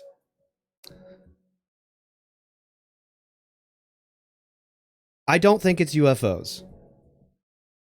I don't think it's UFOs at all. And essentially it is kind of a little bit like Project Bluebeam, which is, I was absolutely stunned today to find this. Newsweek actually published an article on Project Bluebeam. I have been studying conspiracies and stuff for several decades, and I never really imagined a scenario where major mainstream publications would actually delve into Project Bluebeam in like in a public article. It's fucking ridiculous. So, like, the whole alien, the whole UFO angle, the whole Project Bluebeam angle, the New York conspiracy, that may involve a potential dirty bomb going off on Christmas or New Year's, whatever. I think all that stuff is just circumstantial phenomena that are within this thing that is acting as the smokescreen layer of what is actually occurring, which is that it appears to be some kind of project that may be about changing the entire national attitude about public safety and drones, and allow a relatively unpopular sounding bill the headroom, the wiggle room, to be able to get through Congress and pass into law. But from this article, the recent surge in mysterious drone sightings across the United States has sparked a resurgence of the Project Bluebeam conspiracy theory, which claims the global elites plan to fake an alien invasion. So they bring this up. Is that Roseanne Barr? Barr is one of several Donald Trump supporters who has suggested the drone sightings in New Jersey are related to the Project Bluebeam conspiracy theory. So, yeah, no, I don't think they're planning on faking an alien invasion. What I do think is that a very unpopular law ceding power to the military has been proposed, and a new classified Pentagon policy that gives the military more power and more control over any drones flying anywhere in the United States. That these are the things that are related. So I find that there's a lot more. There appears to be a lot more of a paper trail. There appears to be a lot more of a presence of this kind of a phenomena than there is for any of the other like weirdo like UFO conspiracy stuff. It's all smokescreen stuff. in my opinion. So it's a mundane explanation. It's a material explanation. It does not require analyzing grainy, blocky, pixelated footage as to determine whether or not something is a drone or a plane, because it doesn't matter. It doesn't matter. None of those videos matter. None of them matter at all. The only thing that matters is that these videos keep circulating into the media. The media keeps pumping out something that is keeping this thing relevant and keeping people frustrated and keeping people afraid, and is allowing an opportunity, an environment for military industrial contractors to ask very specific language questions that frame the conversation in exactly the way that the military has been wanting and has been requesting to happen. You see? It makes the idea appear like it's organically coming from popular frustration. And the military says, oh, well, we can't help. We can't really answer what's going on because we don't have the legal authority because of the way the laws are. We don't have the legal authority to track these things or capture them or shoot them down or whatever. Does it all make sense? I find, at least at this point, that's what I think's going on. And as a final addendum, take a look at this. This appeared a couple days ago from this user named Wyatt. And it basically sums up exactly what I think's going on. The FAA Reauthorization Act of 2018 expires on December 20th of this year. So the federal government is literally using a terrorism drone mystery psyop against you to manipulate Congress into passing the new H.R. 8610 Counter-UAS Authority Security Safety and Reauthorization Act of 2024, which will include appropriations and enhanced government powers to control you. As we've also read, the intelligence apparatus, the intelligence firms want these laws changed, the laws that restrict them from being able to gather information or deal with drone threats unless they're in only specific areas. So the new law expands all those areas and allows the intelligence firms to legally run intelligence programs or intelligence gathering programs on a wider swath of the American population. Which will include appropriations and enhanced government powers to control you, and they're even going so far as to use it to push for acts of war against other countries. This is directly related to the Smith-Mundt Act being repealed, which prohibited the government from broadcasting propaganda. And that makes a whole lot of sense, because if this is a form of government-run propaganda, the only legal way, the only legal defense they have of being able to do this is through the fact that the Smith-Mundt Act being updated and the language restricting the federal government's ability to propagandize the domestic population, that language has been removed. And in both situations, the Smith-Mundt Act update occurred during the 2012 NDAA, the National Defense Authorization Act. And this new HR 8610 is also going to be added to the NDAA of this year. So one of the problems with the NDAA is that every single time one of these things comes up, it's the Authorization Act for the National Defense, which is basically, it provides a year on end, ever since they started doing this, a year on end increased budget for the U.S. military. Every year, more and more money, more powers. And it's done in such a way that it is a funding bill. National Defense Authorization Act funding budget for the Department of Defense. But what it also does is that bill serves as a vehicle for people from all throughout the military industrial sphere to throw in riders onto that bill and all kinds of weird stuff. So you get all sorts of weird riders and all sorts of strange appropriations. The NDAA also authorizes special access program funding, which is the type of special access projects that military industrial firms of the private world use with federal government money that is not reported to Congress except through people who have special programs access.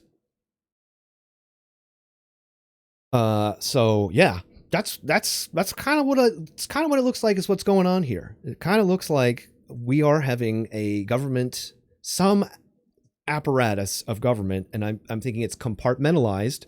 So it's very likely that only in certain individuals within the Department of Defense and Northcom and certain individuals within the intelligence firms, Homeland Security, and the FAA are all aware of what's going on. And that's why we get this extremely strange language from all of these official agencies that there's not a threat. They're not a foreign. We can't catch them. We haven't shot them down. We don't know who's making them. We don't know where they're coming from. But we can tell you they're not a foreign threat, and they're not a threat to you. They're not a threat to public safety. Very weird language. Very weird language. The apparent confidence that these firms have, that these agencies, these representatives have, that there is not a threat to the public. I think the only thing that seems to explain this is that it is a compartmentalized project that probably has a multi-pronged design. And I can only speculate as to what the design is. And my speculation at this moment appears to be to create and engender a large public frustration and a large public outcry and a large focus to try to push Congress to figure out what's going on through legislative changes. So that's what I think is going on. You don't need to go and debate people on pixelated footage. You don't need to talk about mass hysteria. You don't need to say that everybody in New Jersey just can't tell the difference between a plane and a drone, even though most of the official sightings that we've talked about have come from like members of law enforcement and the Coast Guard, like people who may have more experience with making reports, like making official reports, and knowing how to record details for those official reports, and also the police forces that have flown their own drones up with thermal scopes, electro-optical thermal scopes on them, trying to record and chase these drones. Apparently the scopes aren't able to register any electromagnetic activity on the drones or thermal activity on the drones. You know what I'm saying? I think what we're seeing here is a much more mundane situation. I don't think they're UFOs. And so that's basically, I think that pretty much just wraps it up here. Here, let me take a look at this. This also came out today. This is Marjorie Taylor Greene. Marjorie Taylor Greene has accused the government of withholding information about the mysterious drones that have been sighted over New Jersey and New York. Despite the FBI receiving thousands of reports since the sightings began in November, a spokesperson from the Bureau told Congress on Tuesday that we don't know who's behind them, even though multiple drones have been sighted flying near sensitive military sites. On Saturday, an airport in New York was shut down for an hour as a drone activity blocked its airspace. In a Saturday post on X, Greene said she did not believe the official communications from the government. The government is in control of the drones and refuses to tell the American people what is really going on. It's really that bad, she wrote. In a Friday interview with Daily Mail, Greene said the government was withholding information about the drones. I'm going to call it total bullshit that no one knows what these are. And I think it's a slap in the face to the American people to say they don't know what this is, Greene said.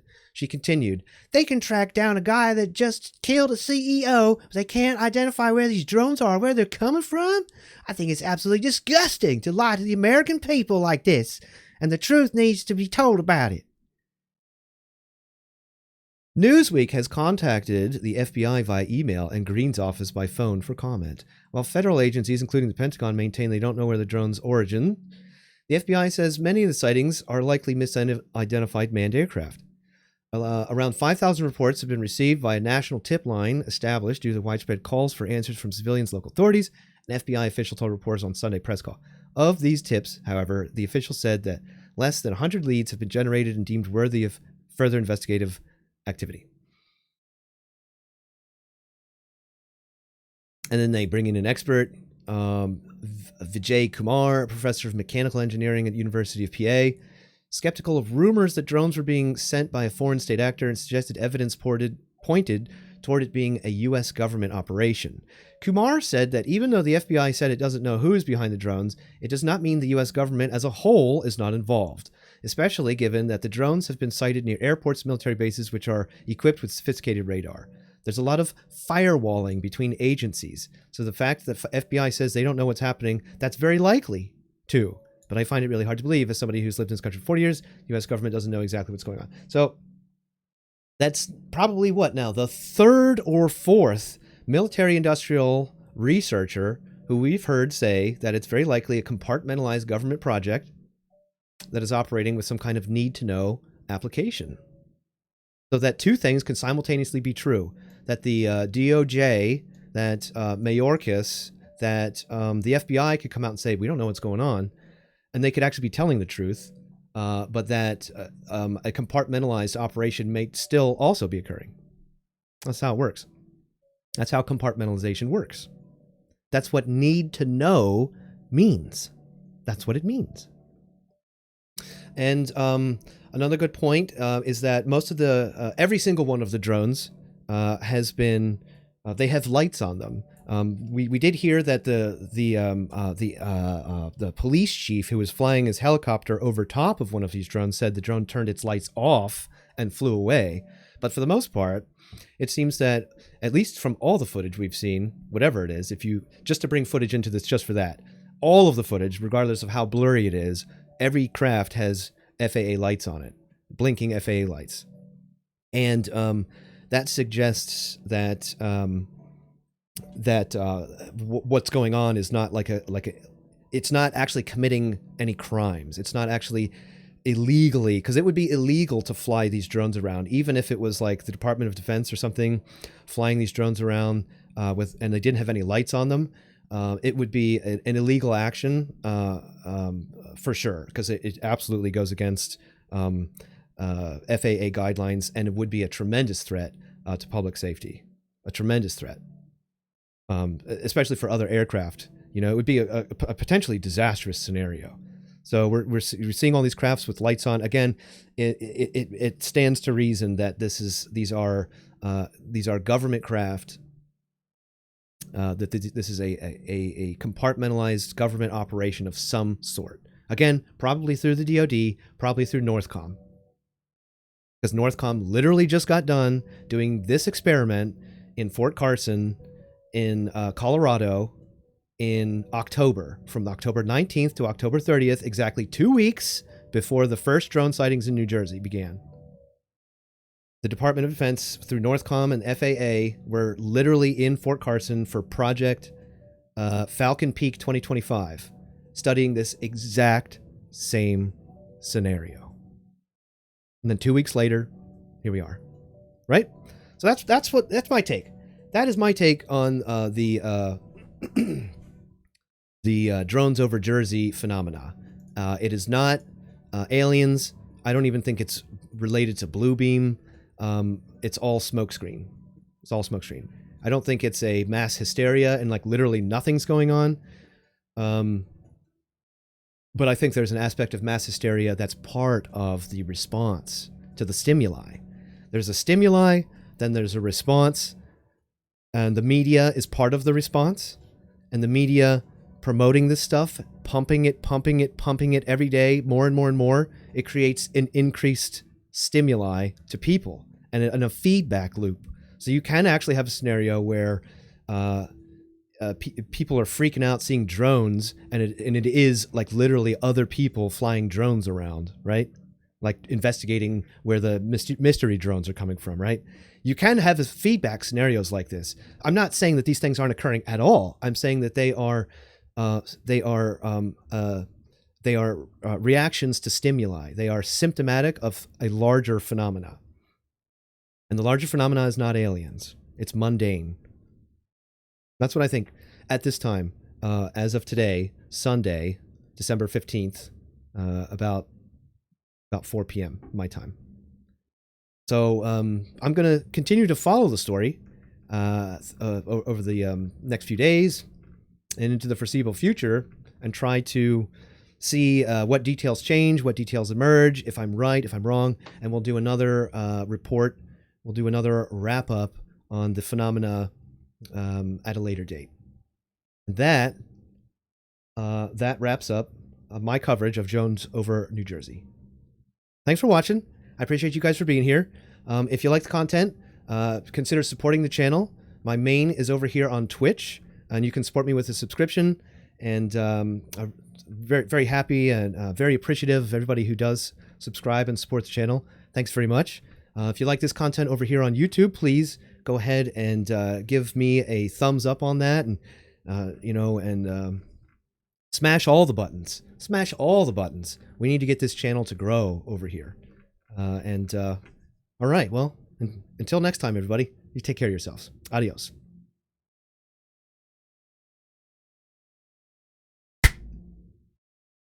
Okay. All right, what's up, Twitch? Okay, I had to, that's my little, I'm going to be cutting that up and putting it on YouTube at some point, so I just wanted to throw that ending in there, and let me get caught up with you guys now. What's up, everybody? Thanks for watching. I appreciate you guys being here. I wasn't really responding to chat the whole time because I was trying to stay focused.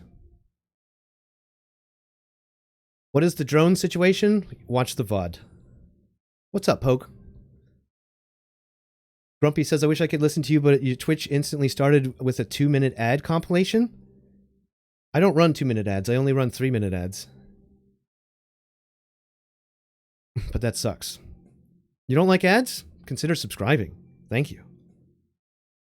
Or use Twitch Turbo, which you have to pay for, or you can find there are browser plugins out there that might help you out too. At least 50% of the videos are fake because of TikTok. True.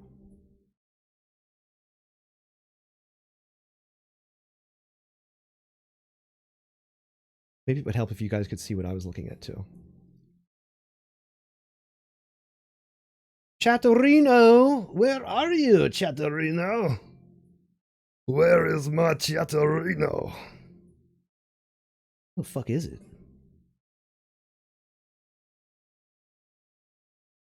Okay.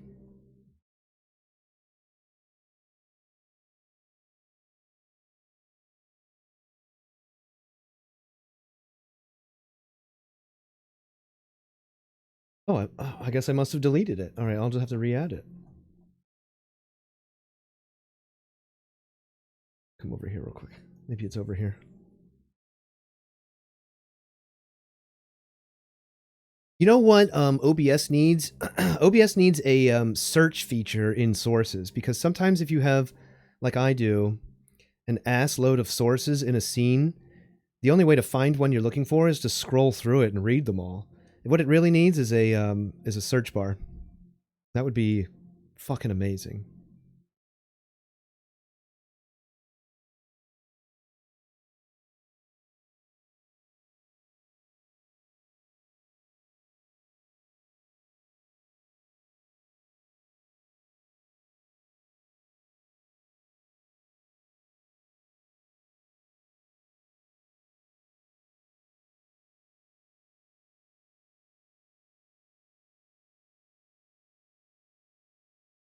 Oh.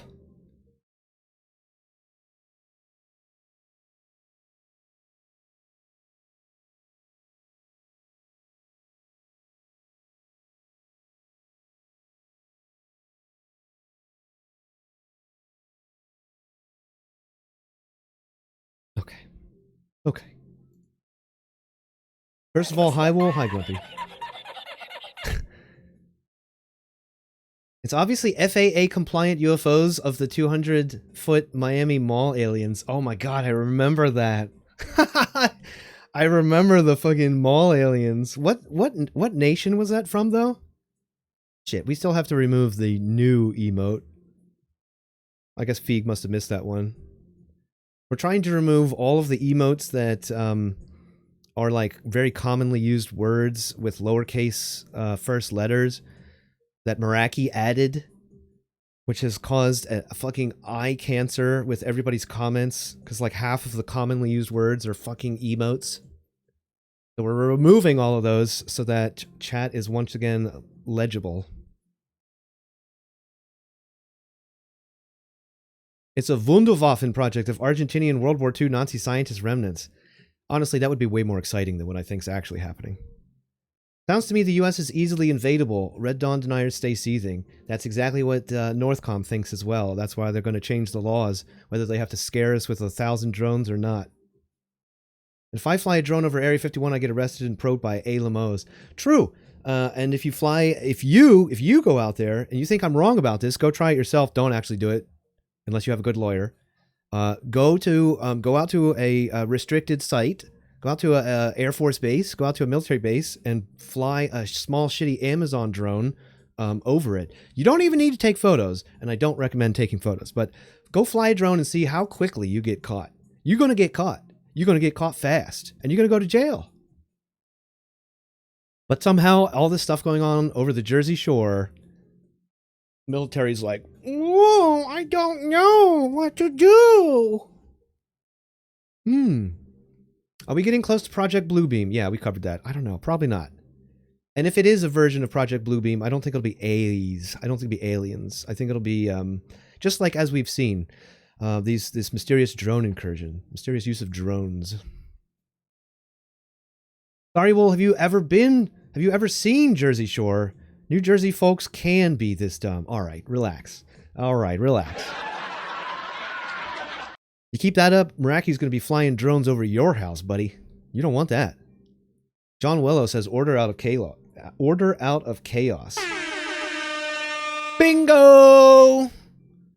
Google has been known to throttle YouTube on Firefox. Oh yeah, because I was complaining about YouTube being super slow. It was happening to you. Yeah, it's using way too much memory. Yeah, same here. Hey, Professor, what's going on? How you doing, bud? Hey, I saw you over in, I don't know if you're still here.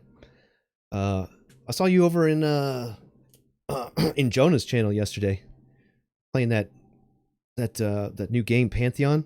Oh, man, I kind of want to play it. I don't have $40 for it though, but I kind of do want to play it. Urtai, first comment. What's up, Urtai? It's probably just some guy scoping out the area before robbing a bank. Oh, you're talking about the Boston guys. The Boston guys who got caught. So there were a team of 3 people in Boston that were flying drones over an Air Force base there, or no, over an airport there, and a local police officer saw it, used a scope, which had obviously probably been issued to him during all this recent hysteria. They probably have a bunch of these scopes that have been issued to patrol units and investigatory units. But he used the scope, was able to see what type of drone it was, just from the scope's display itself, what type of drone it was, how fast it was flying, how high it was flying, and where its likely controller was. And he sent all that, he forwarded all that information to his precinct, which then used the fusion centers, which is a joint task force project between local law enforcement and the Department of Homeland Security, which is overseen by Department of Defense. So, like, information went into the precinct forwards it to the fusion center. The fusion center has a multi-agency escalating approach all the way up to the joint terrorism task force that's overseen by the Department of Defense. So anyway, so this guy, these 3 guys are flying a drone over an airport. Suddenly there's this no problem at all identifying it, and no problem tracking it, and no problem with a huge multi-agency effort to track and stop it. and they track the 3 operators to an abandoned healthcare center, a decommissioned, abandoned building, a healthcare center that they were operating out of, and the police raid it, and they arrest 2 people, but one of the guys escapes on a boat, and he's still at large right now. But yeah, that's like Ertai was making a joke there when I was talking about the Boston guys. We need that aliens meme. Aliens. I'm not saying it was aliens, but aliens. I think the only reason they are saying they aren't dangerous is that they aren't inherently military in nature, at least at this time. Mike, look at my Johnson & Johnson. That Mike. Yeah. So yeah, again, to reference that, to explain that reference, Mike Johnson was apparently given a classified briefing as to what's going on, that's independent from what the government is telling the media and the public. He received a classified briefing on the subject, and he's not the only one. Other important figures within government, other gatekeepers between the public and the government, have been issued classified, as in you're not going to know about it, classified briefings as to what's actually going on. And all the people that have been given these briefings appear to be interfaces between the public and other federal agencies that they oversee. So if there was, an incoming expected huge amount of anger and frustration being directed at Congress, the DOD or whoever is in charge of this project is going to want to reach out and brief the major gatekeeper in Congress, which would be Johnson. Hey guys, I'm ready to film. Oh yeah, that lady in her nightie. So if someone just flies a drone around, they can get fined or arrested. Yeah, there are FAA guidelines currently in existence that will restrict your ability to fly drones. You will get fined and arrested, as we've literally just described. Uber Eats drones, Amazon delivery drones. Why is it a big deal? Did it fly close to government buildings? What, the one at the airport? Yeah, because the airport's a restricted space for fucking civilian goofballs like you to fly your little shitty Chinese Amazon drone around. The issue is the amount of drones of the same design over areas. It's not just one drone, exactly. So they think it's scouting. Some people that are observing drones have reported that they appear to be flying in a grid pattern, searching for stuff, which is one of the contextual pieces of argumentation people are using to say that these drones are flying around looking for a dirty bomb, because there's a bunch of apparently nuclear sniffer drones flying around. And if they were flying around, if there were nuclear sniffer drones flying around looking for a signature of gamma rays or something like that, it's very likely would probably use a grid pattern.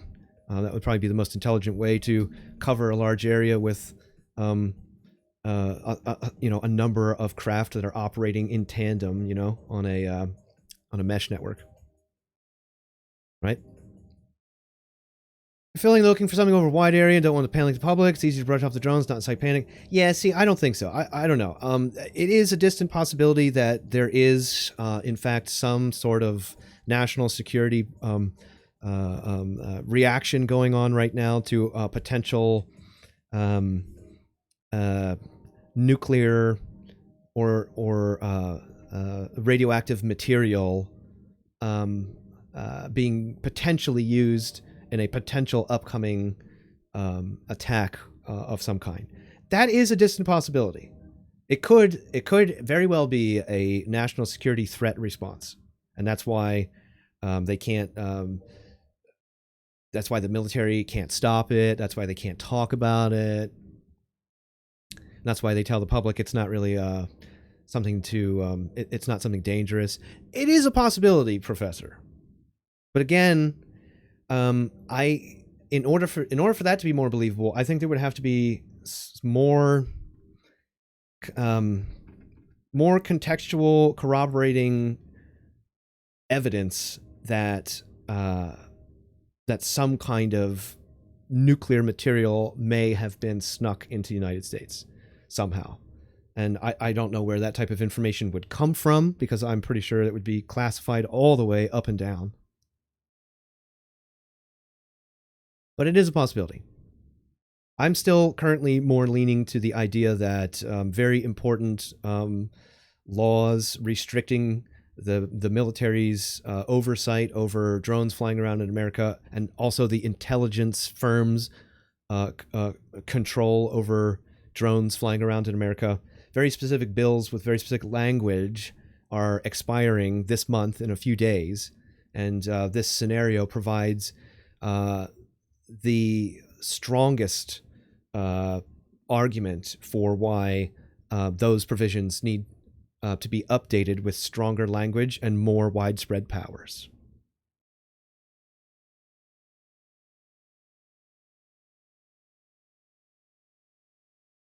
All it takes is they need to use ordinary lithium batteries, and they would have no issue staying in the air for a long period of time.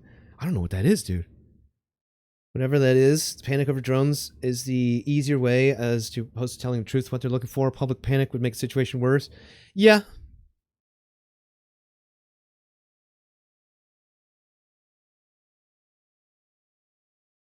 Counter-drone tech would make sense. There are videos of people trying to fly their own drones near these and they lose connection to them, indicating something on par with a jammer or EMP device on board. Yes, that's a good point too, that I also didn't bring up in my discussion earlier.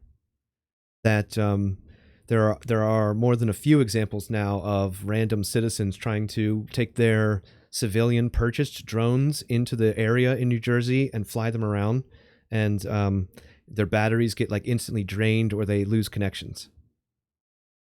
Yeah, pretty interesting. Pretty interesting. Skygate is a software platform used in military and defense contexts to enhance situational awareness, communication, data management, typically designed to integrate and streamline operations, providing a centralized interface for real-time data visualization, mission planning, and coordination. Yeah, that's exactly what it looked like to me. Every scenario I can imagine has my best interest at heart. Shut up, bum. I support the government. I love the state of Israel. Oh, what the fuck, bro? Stop it. Bro. Stop it. Stop it. Get some help. A lot of these drone sightings, oh yeah, have been, I've seen are airplanes and helicopters, right. But it doesn't matter, again, because it doesn't actually matter what's flying around out there. What matters is the fact that it's becoming a feedback media phenomena. And that's the important thing. To basically restrict hobby drone usage. Well, not necessarily hobby drone usage, but what if somebody, and I'm not suggesting this, what if somebody were to get a bright idea in their heads to strap a grenade onto a cheaply purchased Amazon drone and fly it into, oh, I don't know, a CEO?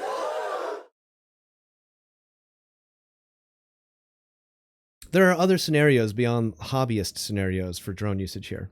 And even outside of hostile activities, they can involve intelligence gathering activities too. As drones, remember the language that restricts the government's and defines the government's abilities to respond to drones flying around is from 2018. And today in 2025, the drone availability and landscape has changed dramatically, hasn't it? And it's going to continue to exponentially advance as well. And if in the near future we wind up with AI integration, being able to control drones, we could wind up in a, a force multiplied scenario as well. Do you think the drone stuff is manufactured hysteria to justify a bill like this, as opposed to just aliens? Yes. I wouldn't blame the military departments being highly concerned about drone control. We've seen recently what can be done in Ukraine, the Middle East. Yeah, the most fucking, the gayest form of warfare ever invented by mankind. It's fucking flying little...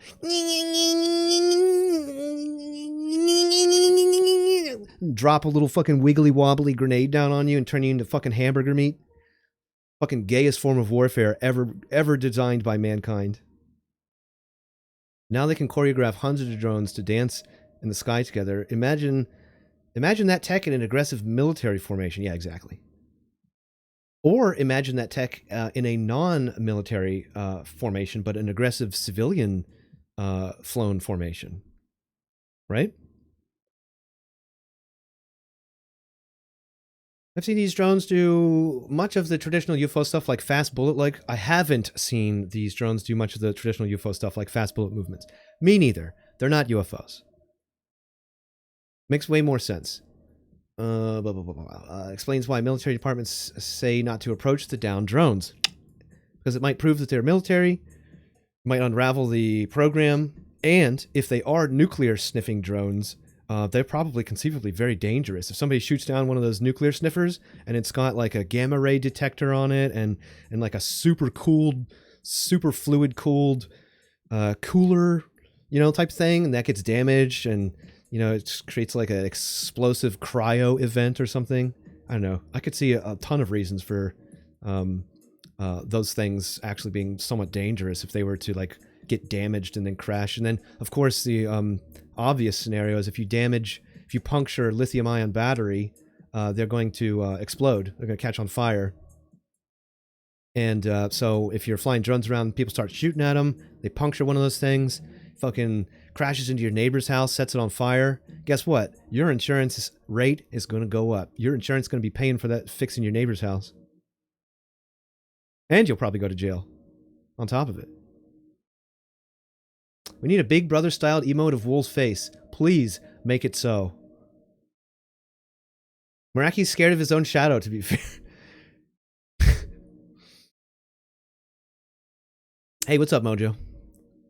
If it was foreign, they would have lights off. If it was foreign, they might not have lights off, but they would not have the same legal... they wouldn't have the same need to remain legally compliant, right? Lighting on means they want to be seen? Not necessarily. Lighting on means that they want to remain compliant with current FAA regulations. Some drones are mostly likely civs investigating. Yes. All done? Yes. I'm just catching up with chat now. Thought you were concluding? I was. Didn't know you were doing a thing? Now you know. Twitch Turbo, baby! Hey, what's up, Myra? How you doing? Managers be up my ass daughter.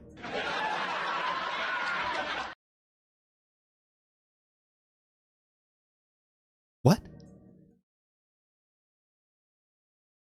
Yup, I'm here. Okay. If it was public panic issue, this would be the lesser of two evils. Not explaining the drones. Yeah. Santa just automating delivery. Jesus. I didn't even fucking think about that. Why not? Of course. Of course. Everybody is innovating these days. Everybody's upgrading their infrastructure these days. Why not Santa? Also, probably the best explanation. Probably the best explanation as to what's going on here. Hang on, I need to pull it up first.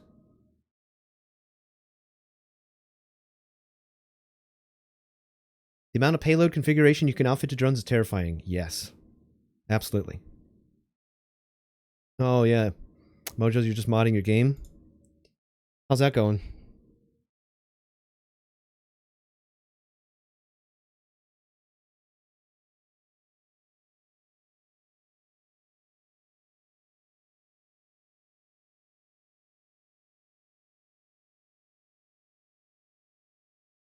And here, of course, is what most likely is really going on.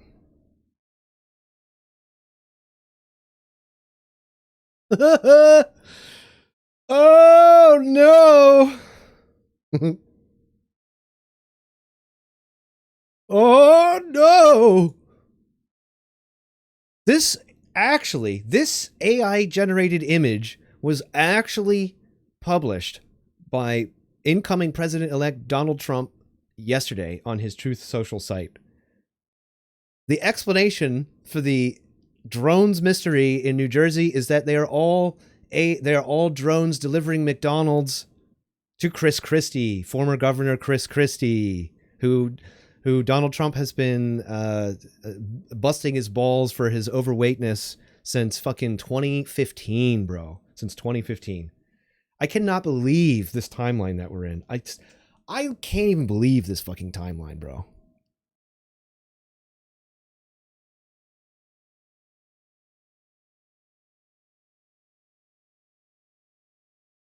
And just for a little chuckle.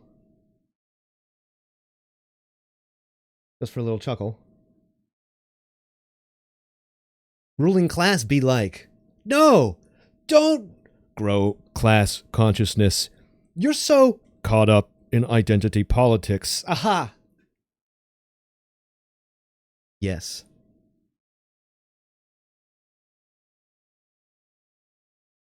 No, don't. All right. Well, I'm gonna wrap up the stream here and go get something to eat because I actually haven't eaten yet today. I just woke up, gathered all that data together, and wanted to do that little broadcast. And now I'm going to try and figure out how to edit it. I know that there are you can actually get AI editing. You can get help from AI editing suites to go through videos and cut out all the silences and stuff like that. So I probably going to look into that because I don't really have any video editing skills. If we have anybody out there that is already doing that kind of video editing with an AI suite or something like that, please reach out to me in the Discord and let's negotiate something. I definitely need some help. I'm still looking for an editor. I have been for a very long time, but my stream is very small, so we don't attract a lot of attention. No games? Not now. I gotta eat food. I'm hungry. I might come back on later.